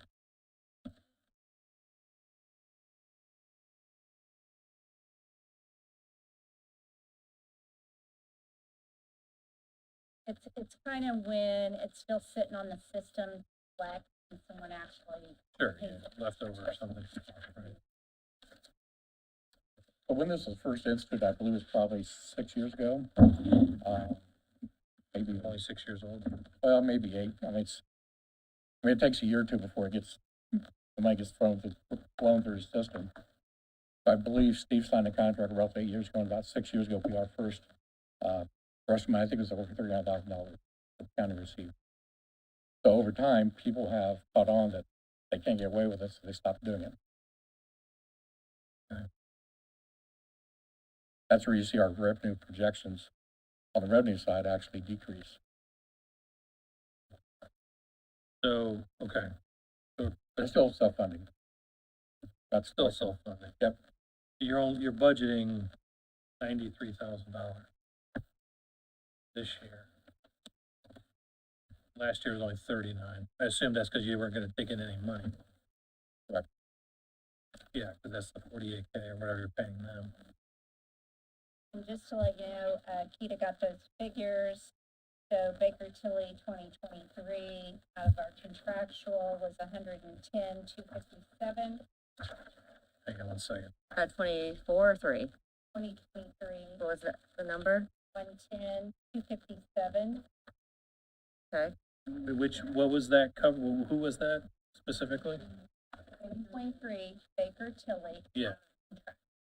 That's only out of the auditor's account, is that That's correct? just our, You don't, yeah, we can't tell me the whole total for the county. Yeah, Can I speak up for a second? I have a concern. can I finish with the, Yeah, go ahead, Go ahead. let's finish this, yeah. then, as of now, 2024 is at 112,784. What was that? 112,784. That was just contractual. In the auditor's That office. is Baker Tilly in the contractual line. And did you say there was another one, a line that they, or did that include both lines? They're just on one Okay. line. And I had something in here about municipal advisor written down. that's not in our, Perfect.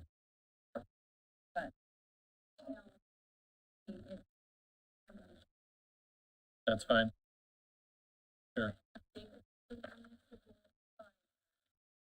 so far this year, and 12,009. Okay.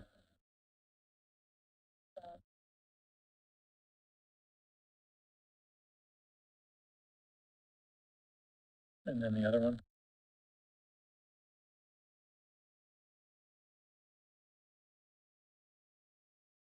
It's thinking.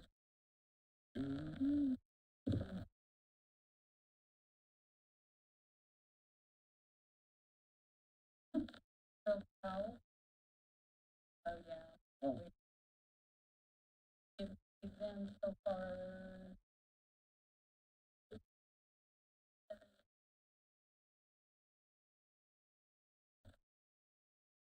And then when you get to 23 numbers, let me know. For those two, thank you. All right, so back to this ineligible piece, if everybody's okay to jump around. Yeah. So what are the stipends for? They just a bonus? By definition, stipends are bonuses. Actually, what I was wanting to bring So in the- up. In the But it's past, also- it's been for like this here, right? Like all of the budget season, it takes them out of their everyday job and they sit here with us. I know that's part of it. But they're getting paid their hourly rate. So they're not doing their regular job. I'm just saying, this is what has been explained to me over the past 8 budgets. This is what I was gonna bring up a second ago. I got the And this book. is outside of county general. This is the book from, my book from 2022, which is just 3 short years ago. And the total for this was 45,000, now it's 93. I get things go up, but there was stipend was anywhere in this book. Now, almost every department, I'm seeing stipend. And I brought this up a year or two ago when we first did the stipend, and I said, this cannot be a mechanism to basically give bonuses out or increase pay because we can't do it through the base salary. And it's all over the place, and it wasn't anywhere. Donna was the only one, I think, who got one back then, and now we're, almost every employee's breaking it down for a stipend. There's 9 departments with stipend line items, And then in addition to that, 9 funds, I should say. there's already significant, we're doing the pay increase this year, trying to get people back. These stipends were invented in an era to help offset that money not being right. If we get the money right, why are we still doing stipends? We don't have the money right yet, When do we? you've put in for an increase for yours, I did. which was 25%, 14,000. The chief deputy's increase is almost 19,000, 47%. That, in my opinion, that would be the money being right.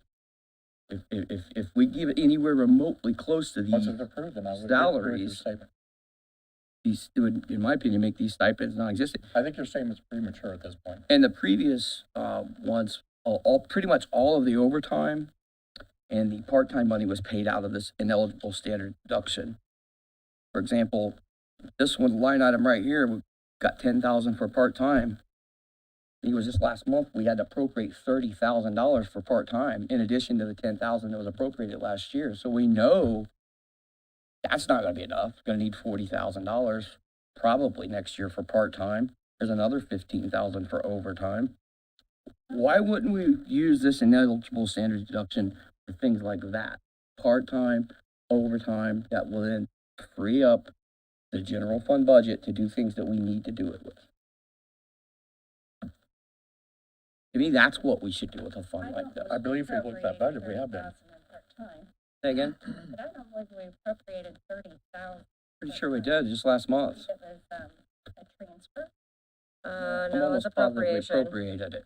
You had an appropriation, Or had appropriation of 30,000 in August, 7 in, well, I don't know.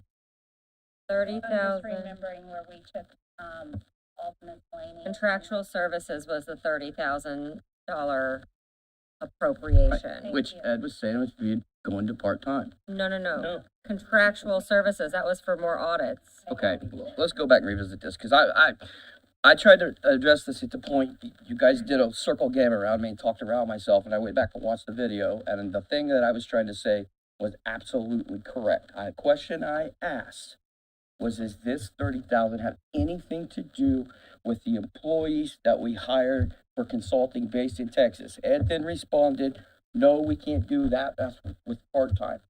And then I said, are we talking about contractual services or part-time? And then you chimed in, and Jessica, you chimed in, and you both started saying 2 different things about what I was asking. And now here we are again, and it's a different explanation, just like it was then. So what was the 30,000 for then last month? Contractual service For what? Baker Tilly. for Baker Tilly. Okay, so it had nothing to do with part-time, it had nothing to do with the out-of-state employee for consulting. We can't pay part-time help, contractual services. Thank you. I think that was my answer last time. No, you answered 2 different things last time. That's why I went back and watched the video. But So back to your original question, which was what? my original question is, why are we doing stipends when we Or can, can some of the things be allocated out of this, is what you said, part-time as an example? just 3 years ago, we did all the part-time and overtime out of this same fund. I see. Now we've moved part-time and overtime into our general fund, and we're paying stipends out of that fund. So what I'm saying is, why don't we do Ed what it's even made the intended for? comment that he'd be willing to drop some of these if the salaries are approved. Yeah, and I just went, okay, I'm making that argument. He already said that. That's one question. His other question was, can we not move like a part-time line item? The 10 grand that's part-time, put that in there too, because there is a balance of 100 and whatever it is, $70,000. We can't, yeah, because we can't add to anything beyond that 93 into this fund. We can if we take out the stipends and make it a I'm wash. saying, all you could do is add 13,000. 93,359. Right, that fund cannot exceed what was advertised. So if you took that 13.5 out, you can only put 13.5 in. Well, on Baker Tilly, year to date, 60 out of this fund is 112,784. Do we know what to anticipate for the balance of the year? I think that was the reason for the request for the judicial corporation. We don't know exactly how much. Well, so that was 30, I would only bring it to 142,784. In conversations, the state auditor or state board of accounts is requiring more information in next year's audit. Therefore, it's gonna require more time. As much as $50,000 more time from Baker Tilly. I can't say, yeah, I mean, they couldn't tell me. It's all time-based. It'd be like asking, And that makes it very difficult to budget for when we don't I know. concur. Yeah. But it'd be like me asking Ben, how much time he's gonna spend next year. If the council gets sued. Well, I understand that, but Okay, that's my otherwise point. he's on a fixed. Correct. But Yeah. if we don't have a fixed contract with them. Great, thank you. Yeah. It was one.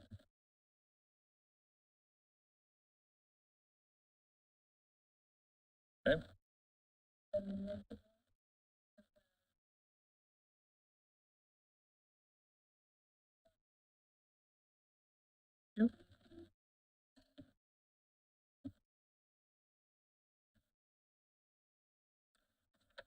So we're at 289. Doing the math there. Thank you.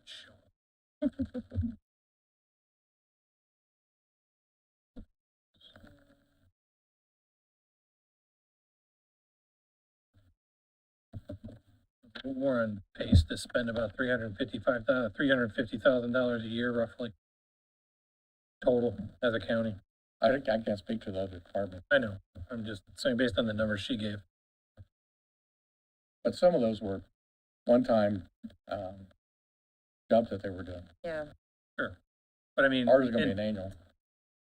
again, if we had kind of some retroactive way to look at some of this, we, 350,000, roughly 355 in 2023, 289 so far in 2024, plus at least another 30. That's, and whoever knows what else. So we're probably on track to hit another 350 this year. Sure. So I just wanted to get a sense of what that spend is. And I hope the commissioners, I mean, there are other firms that do the same kind of work, so I hope they're open to looking at putting out an RFP and seeing who else might be interested in doing the work.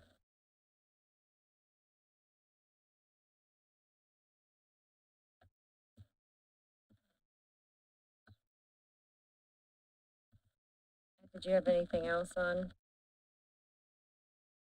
Let's see, the next page, your professional services, Professional services, You'll need to flip back to page 6.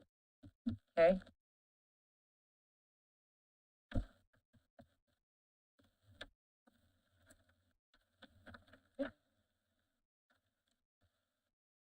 there's essentially 3 lines there. One is, work easy, and then that's a time clock. This is part of an agreement that was reached, I believe, back in, I'm thinking around 15, somewhere in that time frame, where the auditor agreed to pay for the time clocks if all the departments would use time clocks, and this is still being used out in the county garage. So our office has been paying for that. This is the clock the garage uses. Correct. Exclusive. Please, there is a difference between time clock and time sheet. Mhm. Okay. Yeah, well, I don't know, did we put it in the council meeting? Or is that just finance? Yeah, it's just finance. Established that at the Council meeting? Oh, yes, yes. No need Yes. to kill that, okay. I do recall that now. And then we also paid for encrypting all of our emails. Because we handle a lot of sensitive information, we're paying for having all our emails encrypted, so we send information out of the county. We don't want proprietary or confidential information being, You guys are the only department with that software? No, there's other ones. I believe HR may have it. There may be some other ones. Everybody pays separate, okay. I don't know if everybody needs it, but it's not been a situation. Sure, where- yeah. that kind of, one of those things, anything we do with computers, we always consult with Jim. I mean, first of all, we could buy a computer and go off to Best Buy to buy one, which is fine. But the problem is Jim won't put on the network unless it's gonna be secured and it meets his requirements, so we go to him for all of our purchasing of any type of hardware. Okay. That's all the professional services.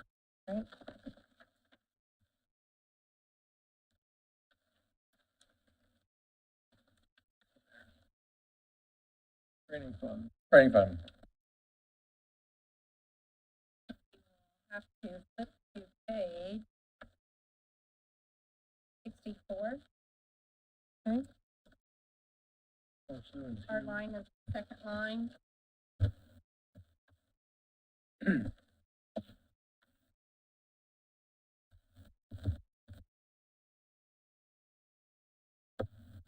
so this is to essentially fund training for chief deputy and myself, $7,000 in total. That's broken down for the conferences, the lodging, and transportation. This is 1217 Correct. fund? Yep. And how does this money get in there? This is collected by the recorder's office and then split up between the recorders, auditors, treasurers, Oh, this is your cut of clerk, that? and surveyor. And only the elected official and or the chief deputy can use it. Then, like we discussed before, if there's anything left over, you Then we guys can maybe use it, yeah. Well, there's a balance, I mean, there was a, 127,000 in cash, how much did we budget total for that? 24,500, There's money in there. yeah. And what was the revenue on that this year? Or, well, I guess last, This year so far is 11,930 is what I have written down. Last year was 16,909.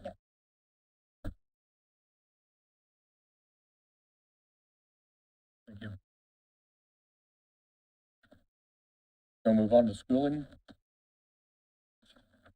Budget, we got a lot. Yeah, All right, can I ask one more question? yeah, flip that. Sure, you got another question.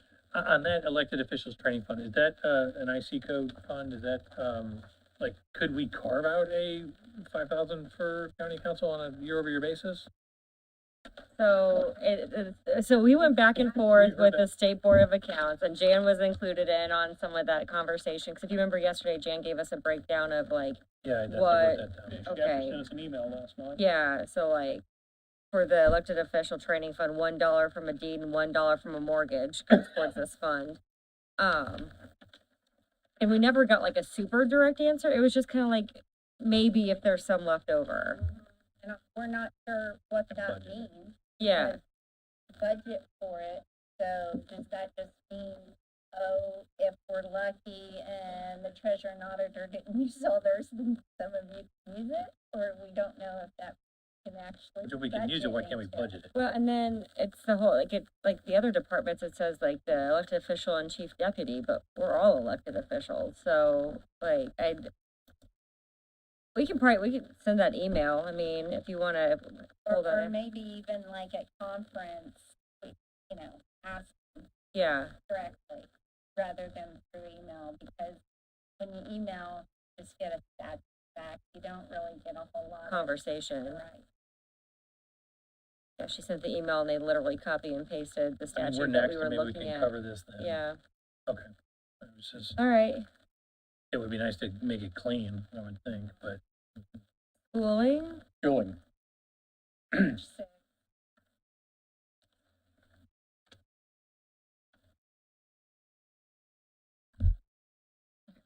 6, but we do have some new personnel, and we'd like to send them to be trained on the software they're using. That's what this is for. We're looking at sending three employees to, this is like a 3 or 4 day conference, and they have it every fall. And essentially send them there to be trained on using their product they use every day.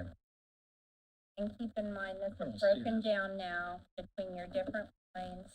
of conferences and training, which is 9.3, and then the, food and lodging is 321, and then transportation is for like the mileage, that's line 3.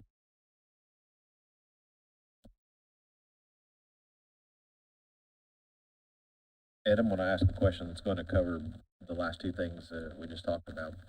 For the elected officials training, you and the chief deputy, how many conferences does that cover and how many nights? And then the same way for the schooling, how many people will that cover? For how many training or schoolings?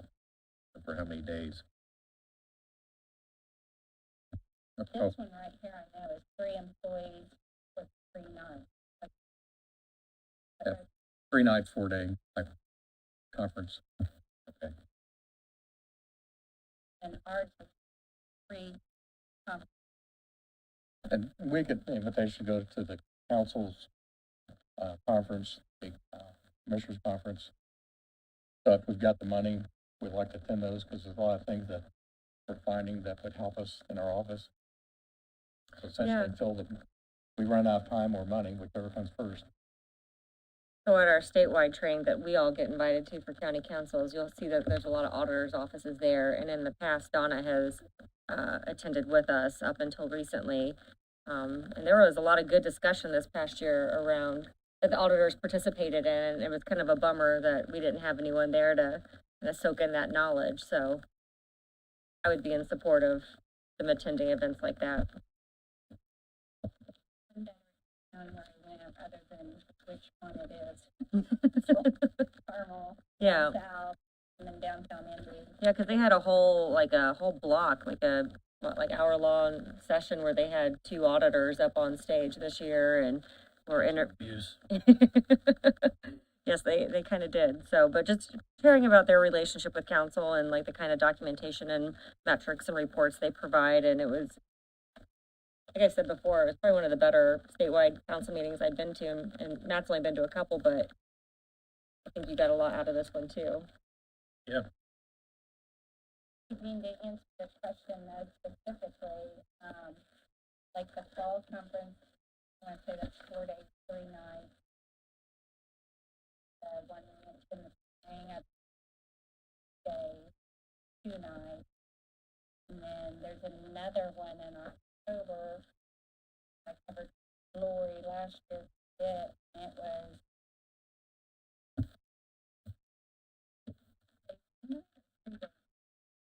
Because 3 days. Are these mostly AIC conferences? Where they're, state board of council. is Yep. there too. Cool.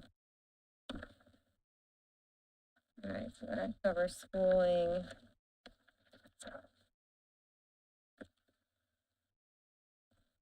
All right, we already discussed Baker Tilly.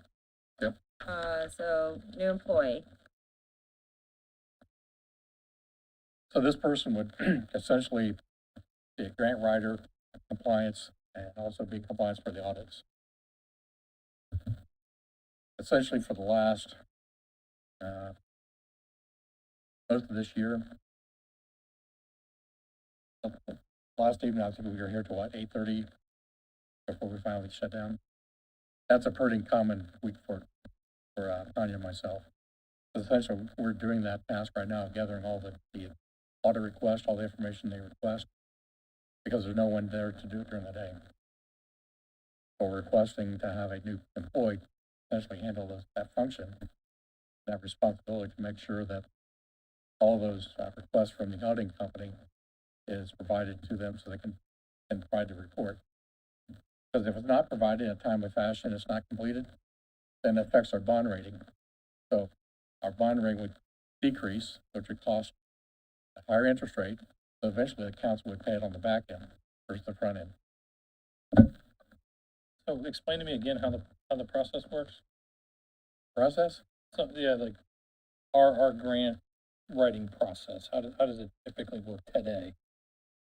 Well, we're in the middle of For any department that may be submitting it to you, they submit to you, or they submit for the grant, and then there's something that comes back to you and then you're required to respond? As of today, but we're working to have that changed with an updated ordinance. So today, the departments go off and apply for a grant. That's done.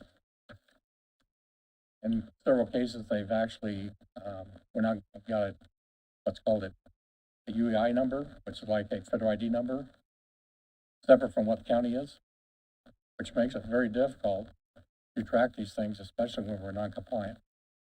So we're still held accountable, we just don't know anything about it. I have a question. Hang Sure. on, I wanna hear this So, process. part of the reason for the request to modify the ordinance is to make sure that there are certain pieces of information that come through the auditor's office as a, not an application, but a form, so we got the information, to make sure they got the information we need to be compliant with these audits, because now we're getting requests from the State Board of Accounts on all these audits, or all the grants. And we're finding we don't even have the grants available in our possession. We have to track them down, we don't even have, actually gone to close the grant and has been using it. So we've been working with Emily and some other people in reference to come up with that process and the form and all the data that's needed for the audits. That hopefully will be changed. But right now, it's kind of like a free-for-all. Really, they'd be more of a grant coordinator than a grant writer. Well, it's gonna start with coordination, because, like I said, it's kind of a free-for-all. And once we get it pulled together, then they'll be pursuing grants. We just passed up a $50,000 grant because we didn't have anyone to pursue it. That was a 2-page form. Is this likely to be an internal hire, or would you be looking outside? This request is for an internal because we're gonna have them do compliance for the audit also. You would have someone or more persons on staff who could fill that role. We don't have anyone to fill role right now. I mean, we're essentially. No, but I mean, if you create a new position, you might hire from within and then fill that out, Yes. That's fill possible. that other vacancy. That's possible. Okay, thank you. My question, I don't want this to come off the wrong way, but when I'm hearing you, the things you're talking about, with all due respect, is it that the stuff that you and your chief deputy would be doing? Like I said, we've been working till 8:30, 9 o'clock doing it now. It's not that no one is there, by the way. I mean, he kind of said no one's there. It just means we don't have a specifically designated to that. I'm there.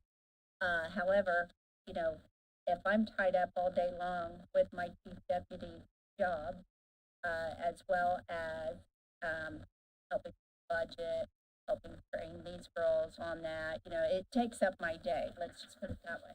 So when it comes to an audit, I don't have much time to focus on just getting all the information for the audit, which is a lot of information. I might be able to send out some emails to some other offices asking for stuff, that stuff comes in, you know what I mean? And I have to take it and I have to, load it to the portal. There's a lot of information that I have to look up.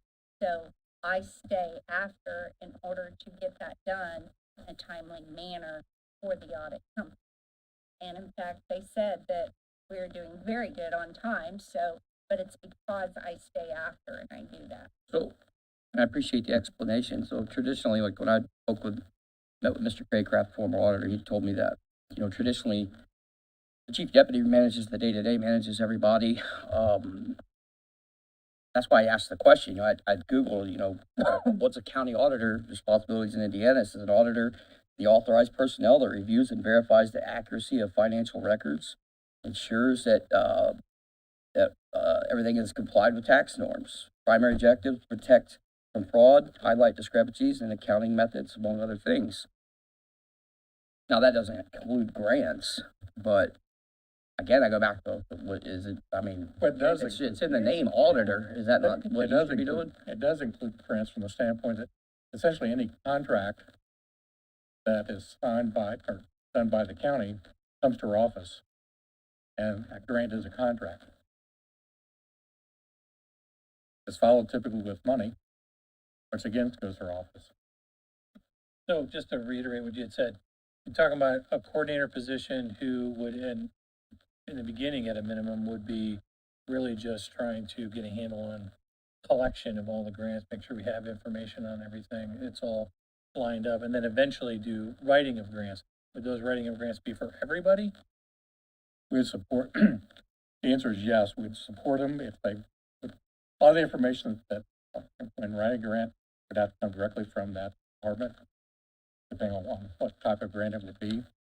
In some cases, like I said, we just passed up a grant, it was simple, filling out the form, it was mostly, information about our county, and we could have done it.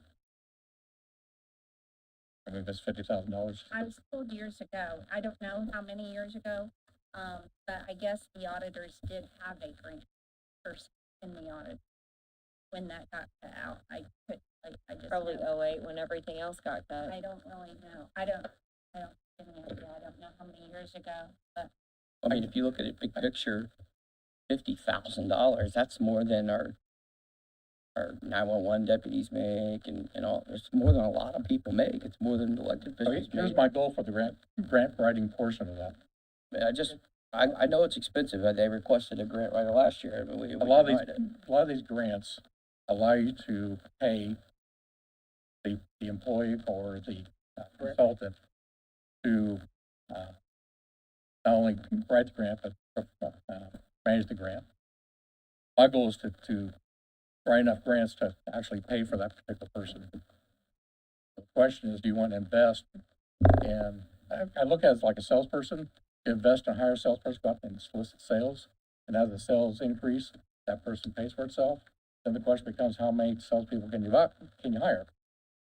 How many departments here, by a show of hands, write grants or have to submit for grants?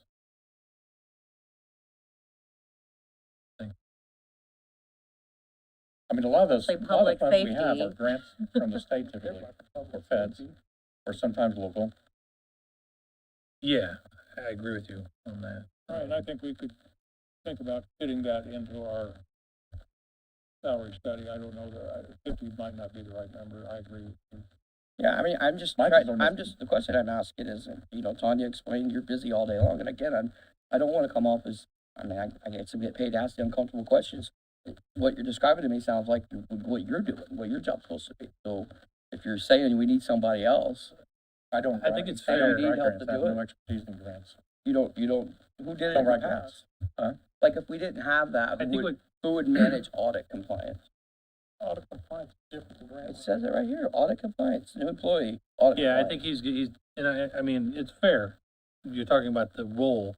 If the role is audit compliance versus grant writing, those are two totally separate things in this. So, I guess your concern is that they're doing work of the auditor's office in lieu of grant writing? Is that what you're kind of saying? Well, that's what, my concern is, are we gonna hire a new employee to do the job of what been already done, is my concern.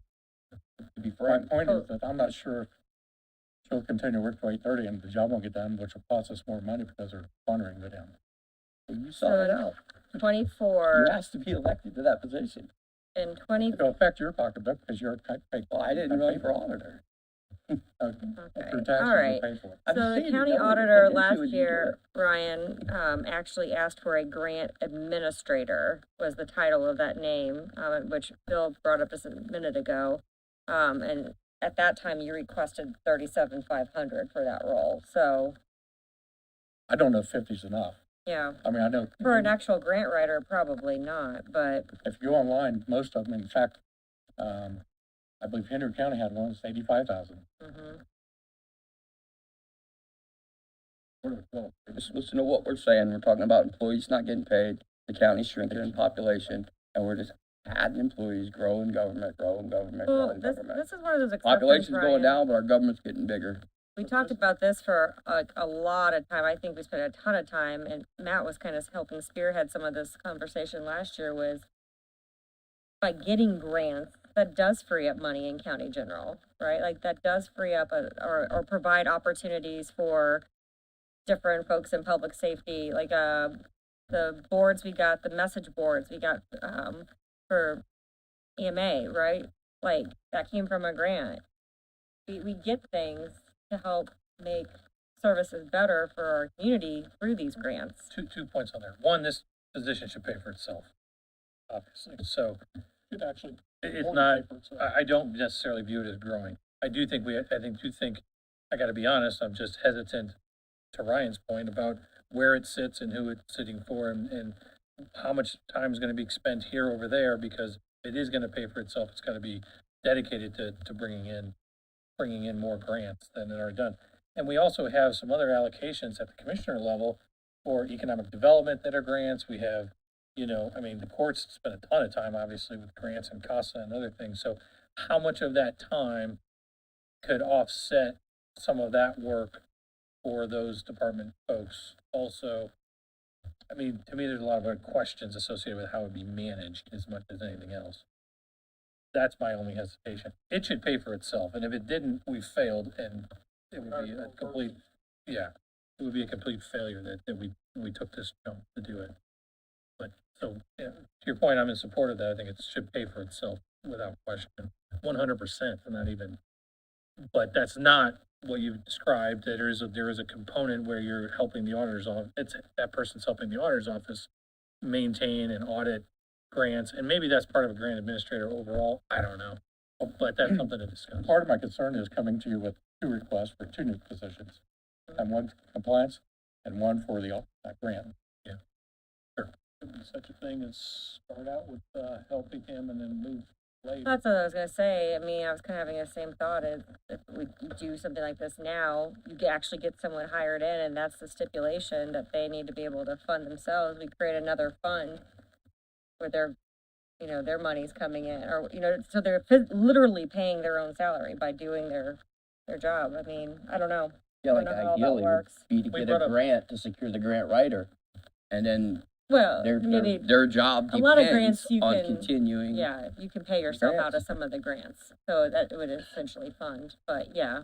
There's other grant writers with other entities. I forgot about this. We talked about this last year, actually, with with the city or combining, where the writing of the grants particularly has some sort of centralized focus so that we can make sure we're covering and maybe sharing some of that cost or some of that risk, I guess I'll call it, on some of that. So again, that was something, I know we talked about that. We spent a lot of time talking about grant writing last year.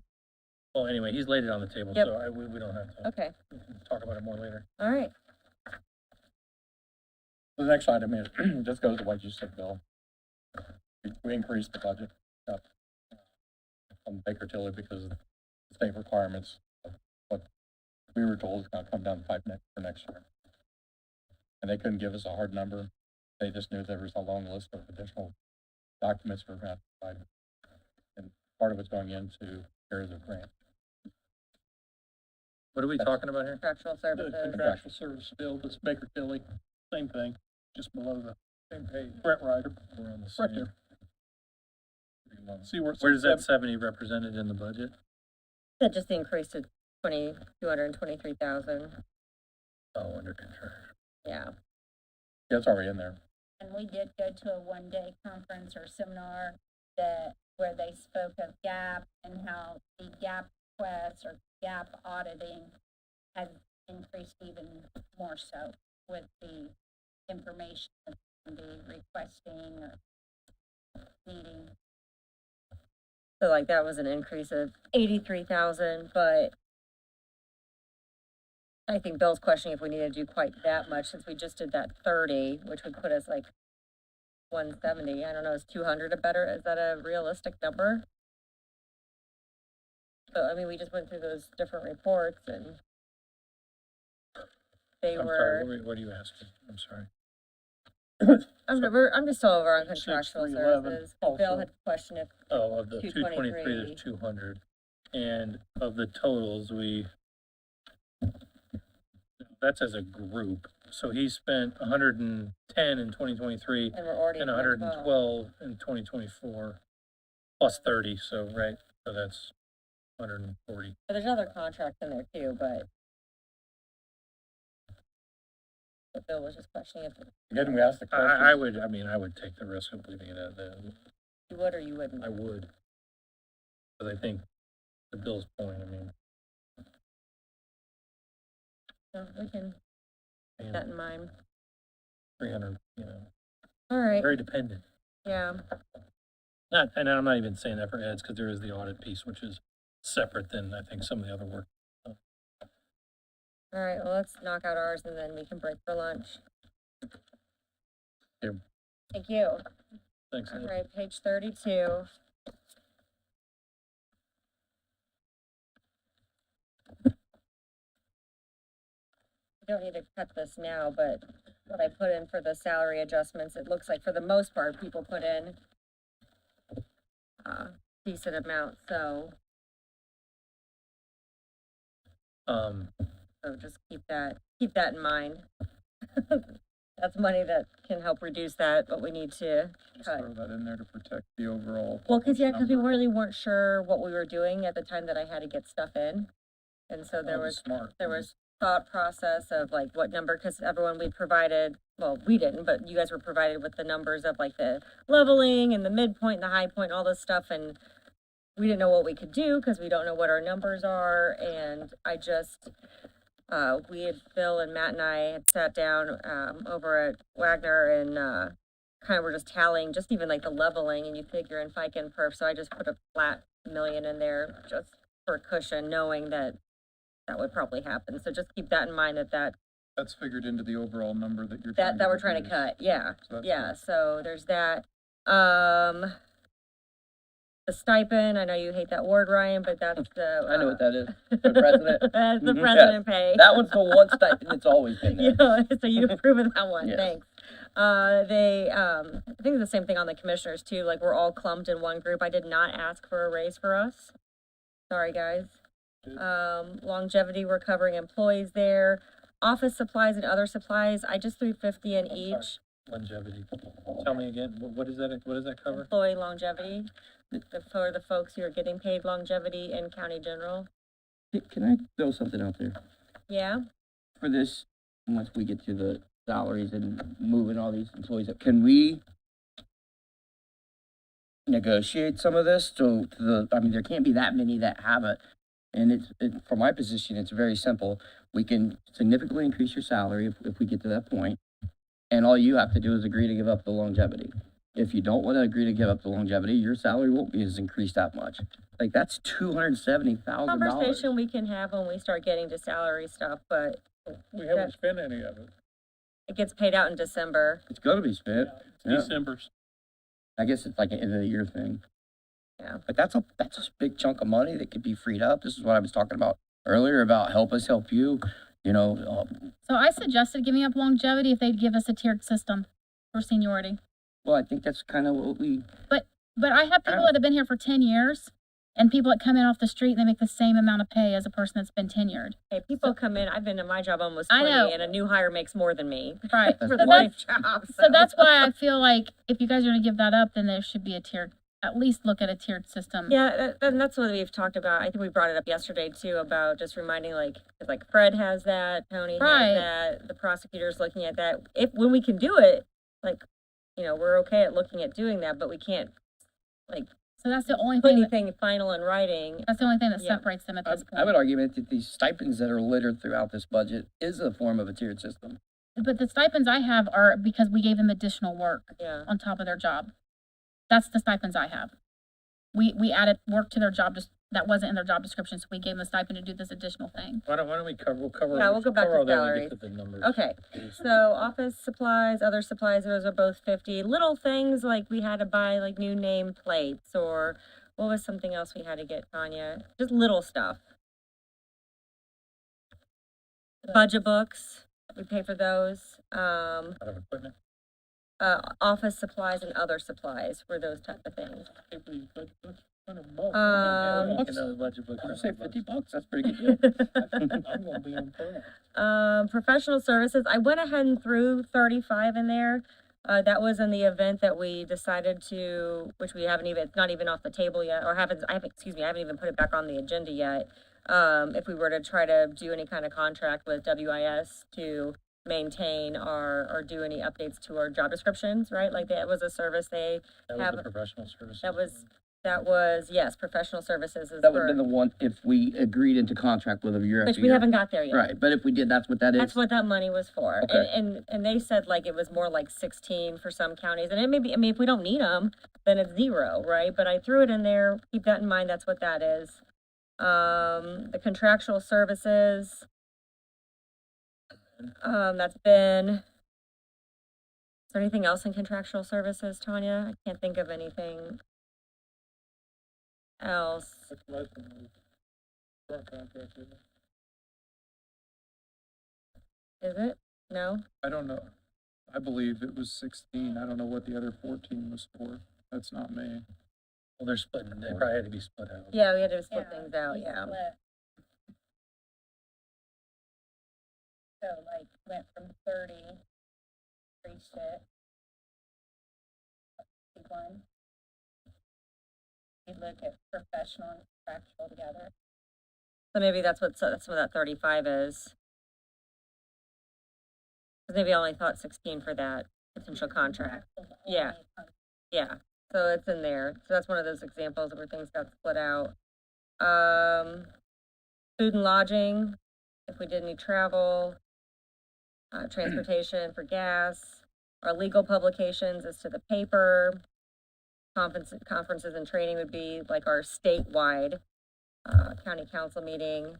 And then for many years now, we just go ahead and put 4,000 in for equipment in the event that there is an emergency where we need a computer, a couple computers or something for a department. We had some money, we cut that last year. I threw it back in just because historically speaking, we've always requested that. So we've got some wiggle room in our budget.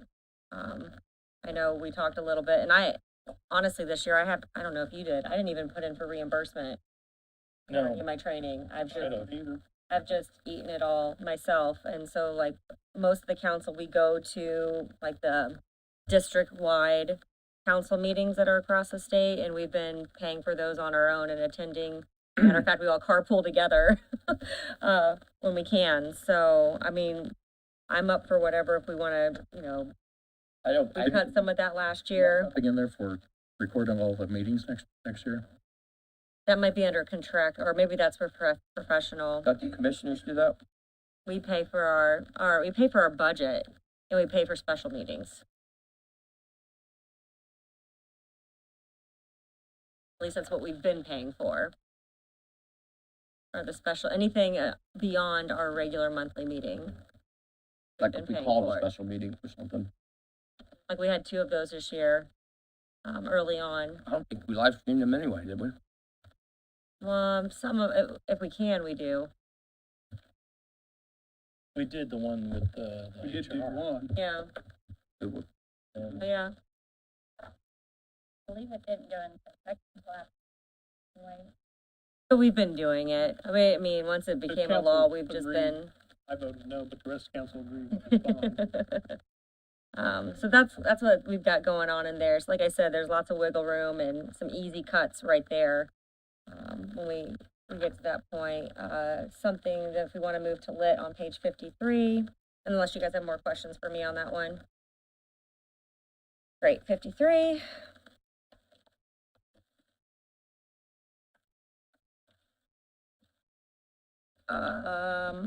I threw in 50,000 for salary adjustments just to make sure we had enough buffer, for any salaries that are in the lit budget. So there's that, little buffer for health insurance, which we cut last year. And then, I put back in the 1,400 for the sheriff pension.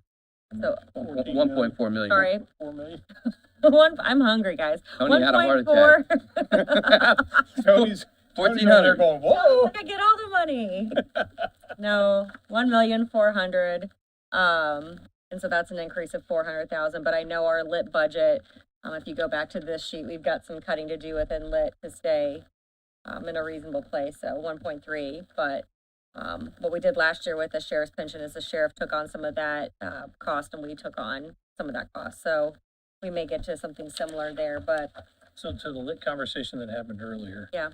We have over budgeted lit year over year, right, Tanya, what you're saying? at least since I've been doing this, it seems, I mean, I haven't been doing it real long, if you think about it, you know what I mean? But I brought it to your attention Well, last year, I'm bringing it to your attention yes, this remember year. I I'd sent really have to you look back to see that, cause what I've the got a numbers were prior to that. I got a I copy think of as long that as I've Baker been here, Tilly it's been a report. I sent problem. it to you because it said, I think it was like 2018, they called out that we were over budgeting lit, but council never received that document until later. Yeah. I think I sent that, I'm almost positive I I sent got that it, to yeah, you. yeah, you're right. So we were unaware. And we were unaware until Donna did her research for the prosecutor. So continue, please. No, that was it. I No. just was clarifying that, and again, relative to lit, that's certified shares, public safety, economic development, and the PSAP piece, but that's all we currently use. But it doesn't take into account, again, the The supplemental. supplemental but has been we helping can't us. count on it. I know. Right. I love that you always have that happy news for us, Bill. It's I'm not money in gonna the slip bank. past him.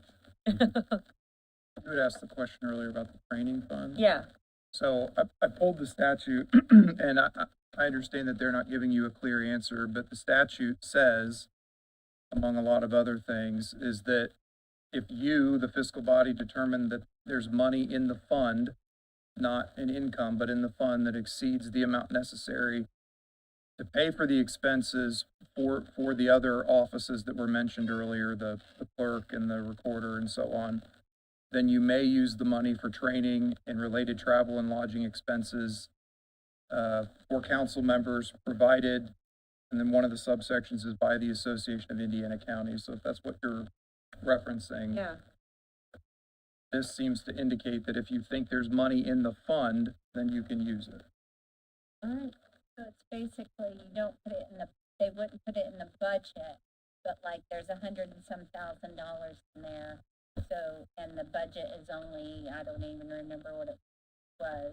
But there's plenty there to cover the budget plus extra for them to use that going up. I think they still have to put in the budget. I would say they would still need to You have to appropriate it one appropriate way it. or the other. Right. So I'm not saying, I mean, they either do it now or they do it later. We'd have to do it later But because if- it's already been advertised. If they determine that there's money there that they can use, I think they can use it. But they need to put their line in the budget. Well, it's too late now in that budget Not this number, one, but yeah, in the future, they could appropriate and then use it or not use it, I suppose, depending on the January, balance. we but- could create a line and then, yeah. Don't worry, Jan, we don't have like a bajillion trainings to go to. I do think it has to be part of the. Yeah. Yep, and that's typically what we attend anyway, so. And she's right, it's those two specific things. The other one just mainly refers to all of the trainings for those specific offices or Yeah. the Association of Indiana Counties training. All right. Well, let's break for lunch. It is, come back at 1:46, 1:45-ish. Okay, we're gonna make it 2. We got people that need to run home. I read that correctly, when they're saying- Oh, yeah, that's fine. Yeah, we can do 2. 1.5. 2 p.m. Final answer.